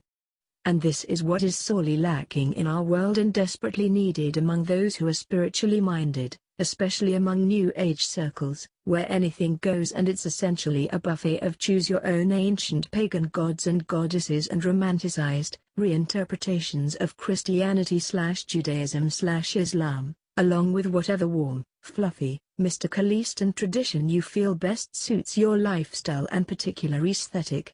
To me, this is just a bit too disingenuous. It's a kind of subjective, self-serving approach that, at its core, is more about the individual and less about objective reality, which is where my focus lies. For within Biopan exists an ontological perspective that is based on modern cosmology, the Big Bang, the cosmic inflation, rapid expansion of the universe, and the self-organizing nature of all energy/matter, the biological patterns existent in all living organisms, the torus, the Fibonacci spiral and the golden ratio, and the life cycles of nature, all things that should be known and understood intimately by all people. If we wish to coexist, live in a sustainable way, and survive as a species. Chapter 21. My approach. More people in this world believe in God than those who don't. So, rather than tell people there is no God, which is what secularists, skeptics, atheists and anti-theists are doing, and doing a good job of it I might add, since this will still only reach a certain percentage of people and a limited portion of the population. Rather than tell people flat out there is no God, pantheism, and particularly, biopantheism, is committed to telling people what God actually is, that is, God is nature. And by promoting the uncommon view that nature is divine, it naturally causes those of us who recognize this profound truth to treat all plants and animals with love and respect, especially animals. Likewise, by teaching people there is no afterlife or heaven or hell, it rightly puts all of the focus and energy on this life and this world, motivating us to care for the environment, the earth, its inhabitants and its ecosystems. We all want balance and equilibrium, peace, stability, coexistence and a prosperous and sustainable future. My way of facilitating this is through the teaching and promoting of a complete ontology that takes the place of organized religion and aptly fulfills all of the necessary requirements of a traditional belief system, including symbology, ritual, fellowship, and an emphasis on personal growth and ethics. If we want the value system to change, we must change the philosophy of society. There must be a shift from an egocentric model to a biocentric one. Viewing all life as sacred and worthy of the highest reverence will do this. Beyond any form of external, social restructuring, the problems we face must be tackled from the inside out and from within. What I teach and promote is a form of spirituality that is naturalistic, holistic and entirely earth-based. As such, Biopan has within it the power to change lives and revolutionize the world, shattering the damaging myth of duality and distinction by highlighting the essential oneness we all share. And although it is specific and may seem restrictive to some and problematic to others, it is the only movement that is also seeking to unite and consolidate all current human knowledge concerning biology, sociology and astrophysics, into an influential and enduring synthesis of science, modern, intentional mythology, and religion, that will take us into the future and beyond. If we want to progress and evolve as a species, a new mindset must be adopted and a new philosophy must be established, one that takes into account both the individual and the biosphere. I challenge you to name me any other institution that is doing this. You have heard me talk about what pantheism is currently and you have heard me talk about what it should be. Someone has to define it, or it will remain nebulous, abstract and amorphous forever, without any power, influence or direction. This is my task. I am making pantheism what it should be, by distilling the most relevant and critical elements and placing the focus where it needs to be, in order to make it practical and applicable to everyday life. Our emphasis is on life, biology and homeostasis with the natural world, the only things that really matter in terms of our continued survival and the evolution of our species. This is my mission and my calling. Without reservation and without hesitation, without fear of ridicule or retaliation, I will offer the world a new paradigm, a light to guide our way through the darkness and confusion and misery. Give ear to me now and let me tell you of the movement that holds promise to change everything and restore our planet back to nature's balance and the equilibrium that all life desires and strives for. I will now summarize and define that which sits at the heart of who I am and all that I long for. Biopantheism. Chapter 22. What is biopantheism?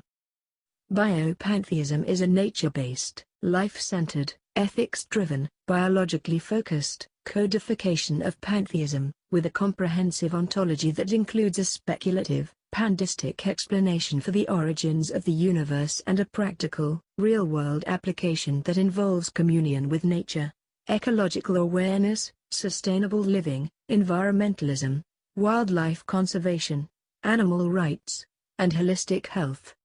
A unique doctrine that places its emphasis on science, cosmology, life in the physical world and all things relevant and meaningful to the human condition, with a particular emphasis on living organisms and the evolution of consciousness.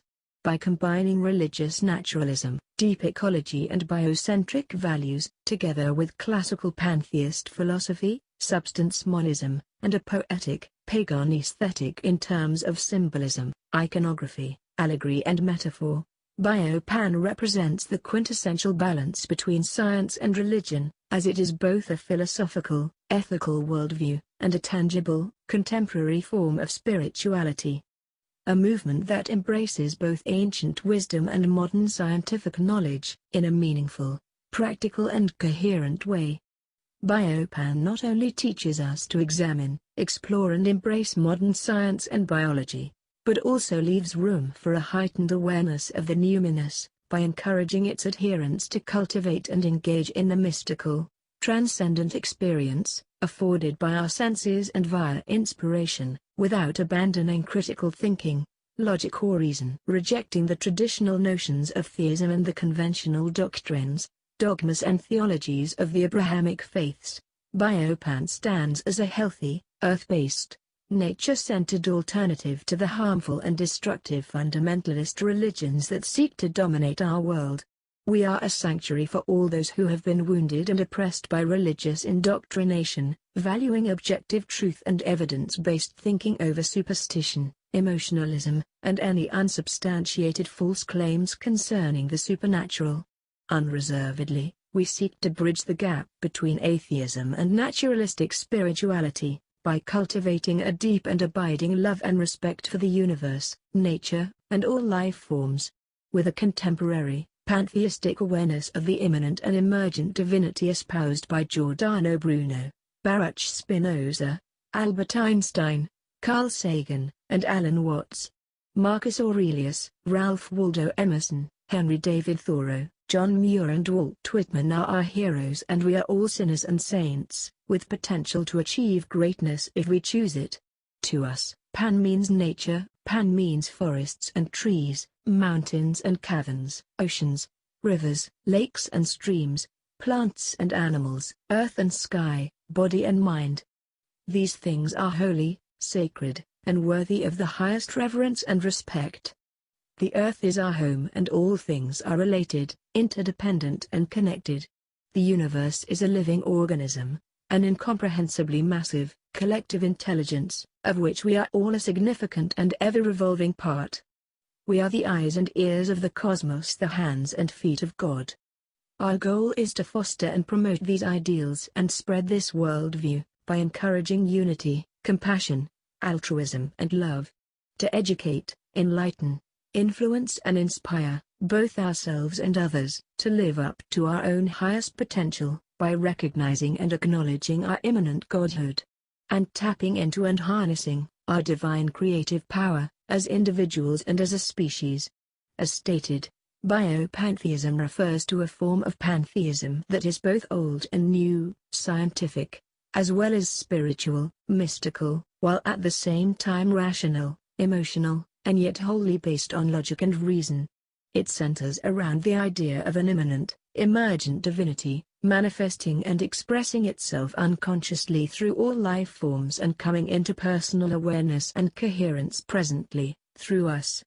With this knowledge, we contemplate our ineffable origins and postulate on what it really means to be human. For us, nature and the universe represent the highest source of power, the highest source of intelligence and creativity, and we honor and respect the permeating, divine essence inherent in all. Focusing expressly on plants and animals, our relationship to them, and only what is relevant and meaningful with regards to biological organisms and their surrounding ecosystems, we recognize and acknowledge the fundamental, age-old, pantheistic truth that the universe is divine and we are all one. Not only do we make this extraordinary claim, but we are also ready to verify and confirm this ultimate and profound mystery through science, biology, astronomy, quantum physics, intuition and practical, real-world observation as well. When considered mindfully and examined contemplatively, this awareness can and will lead to the highest level of ethics and morality attainable.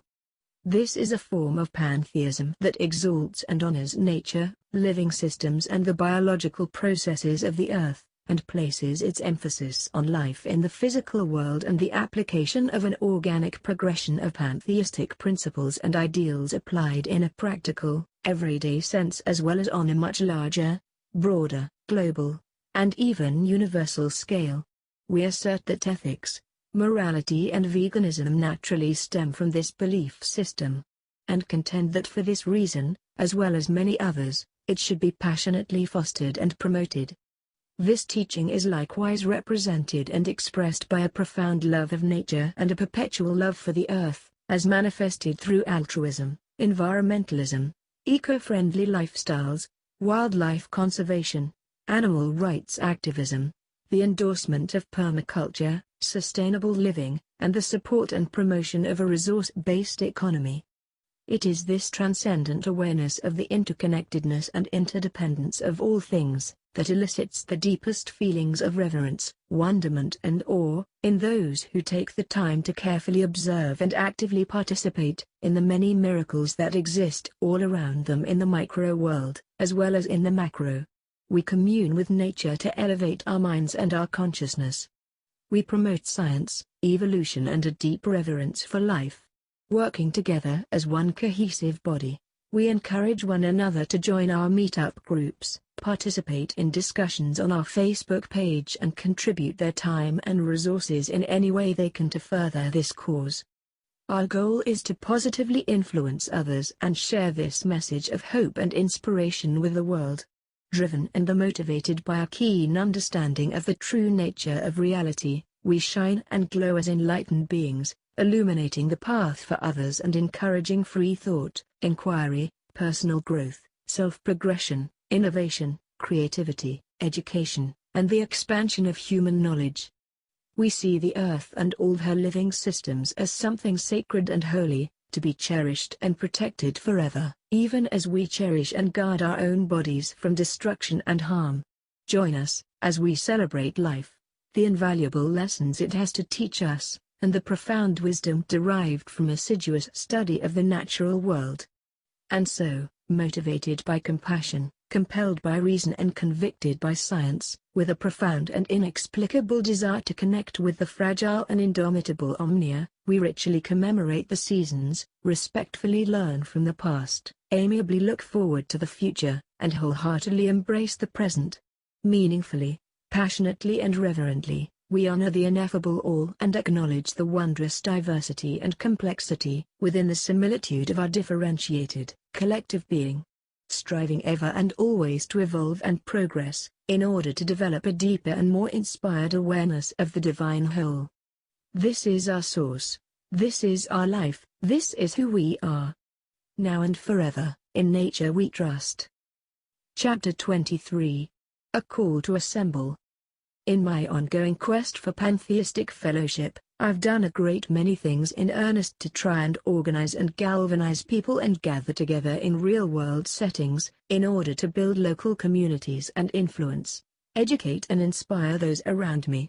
I would like to send out a message to any and all pantheists, pagans, atheists, agnostics, secular humanists, spiritual naturalists, Wiccans, Druids, vegans, environmentalists, animal rights activists, earth-centered philosophers and all those who genuinely care about life, living organisms and the natural world, who may be living in or around the Portland, Oregon area.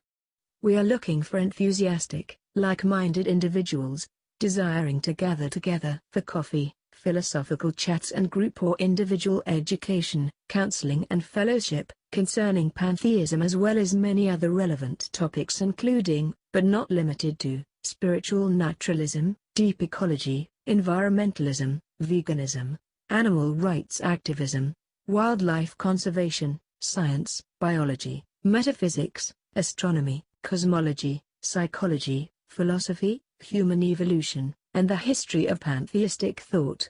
If these things interest you and you'd like to get together and meet up for fellowship, or to arrange hiking and nature excursions, please feel free to contact me at 757-547-6496.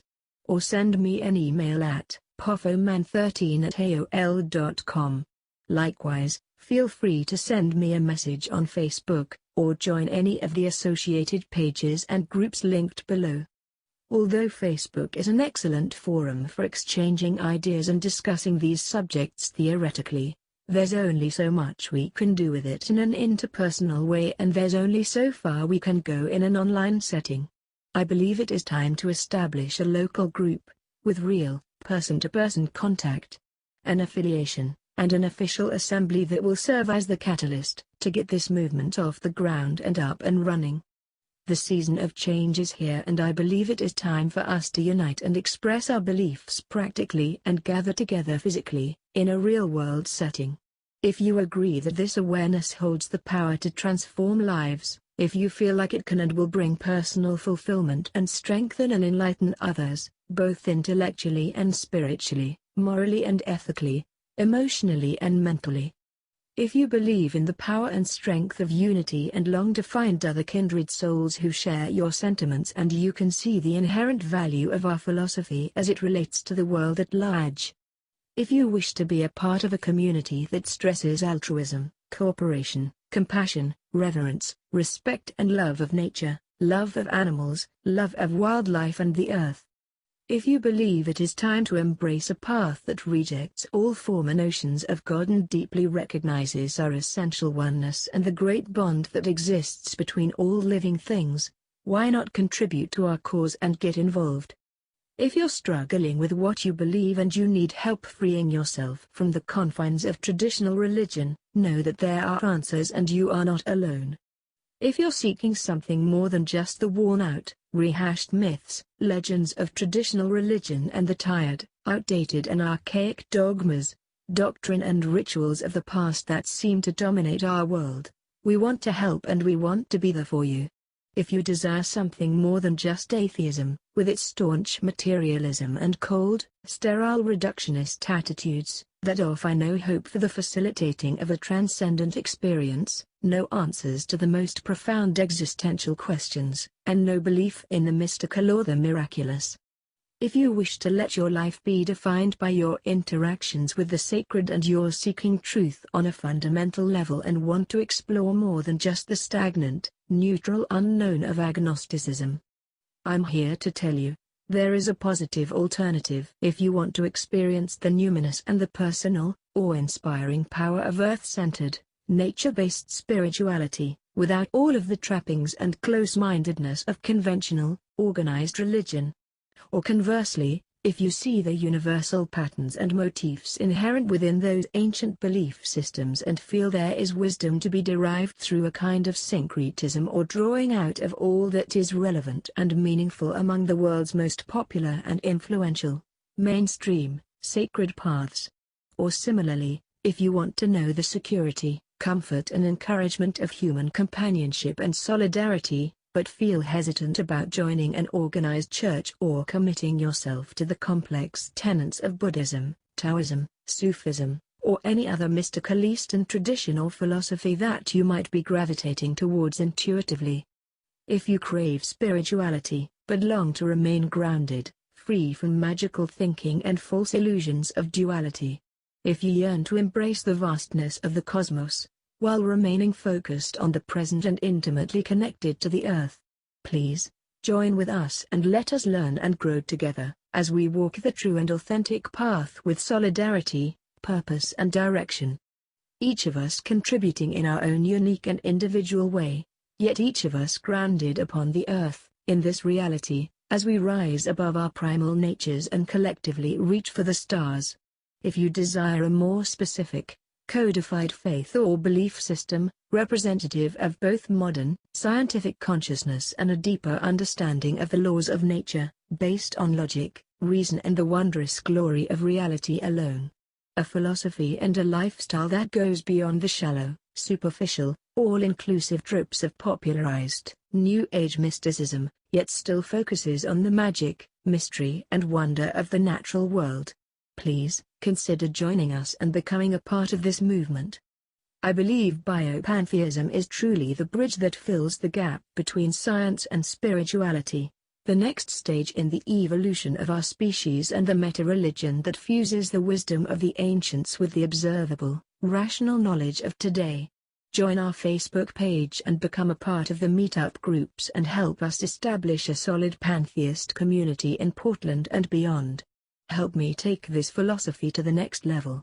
Let us codify, coordinate, mobilize ourselves and organize into one cohesive body, so that we may unite, advance, progress, evolve, and change the world.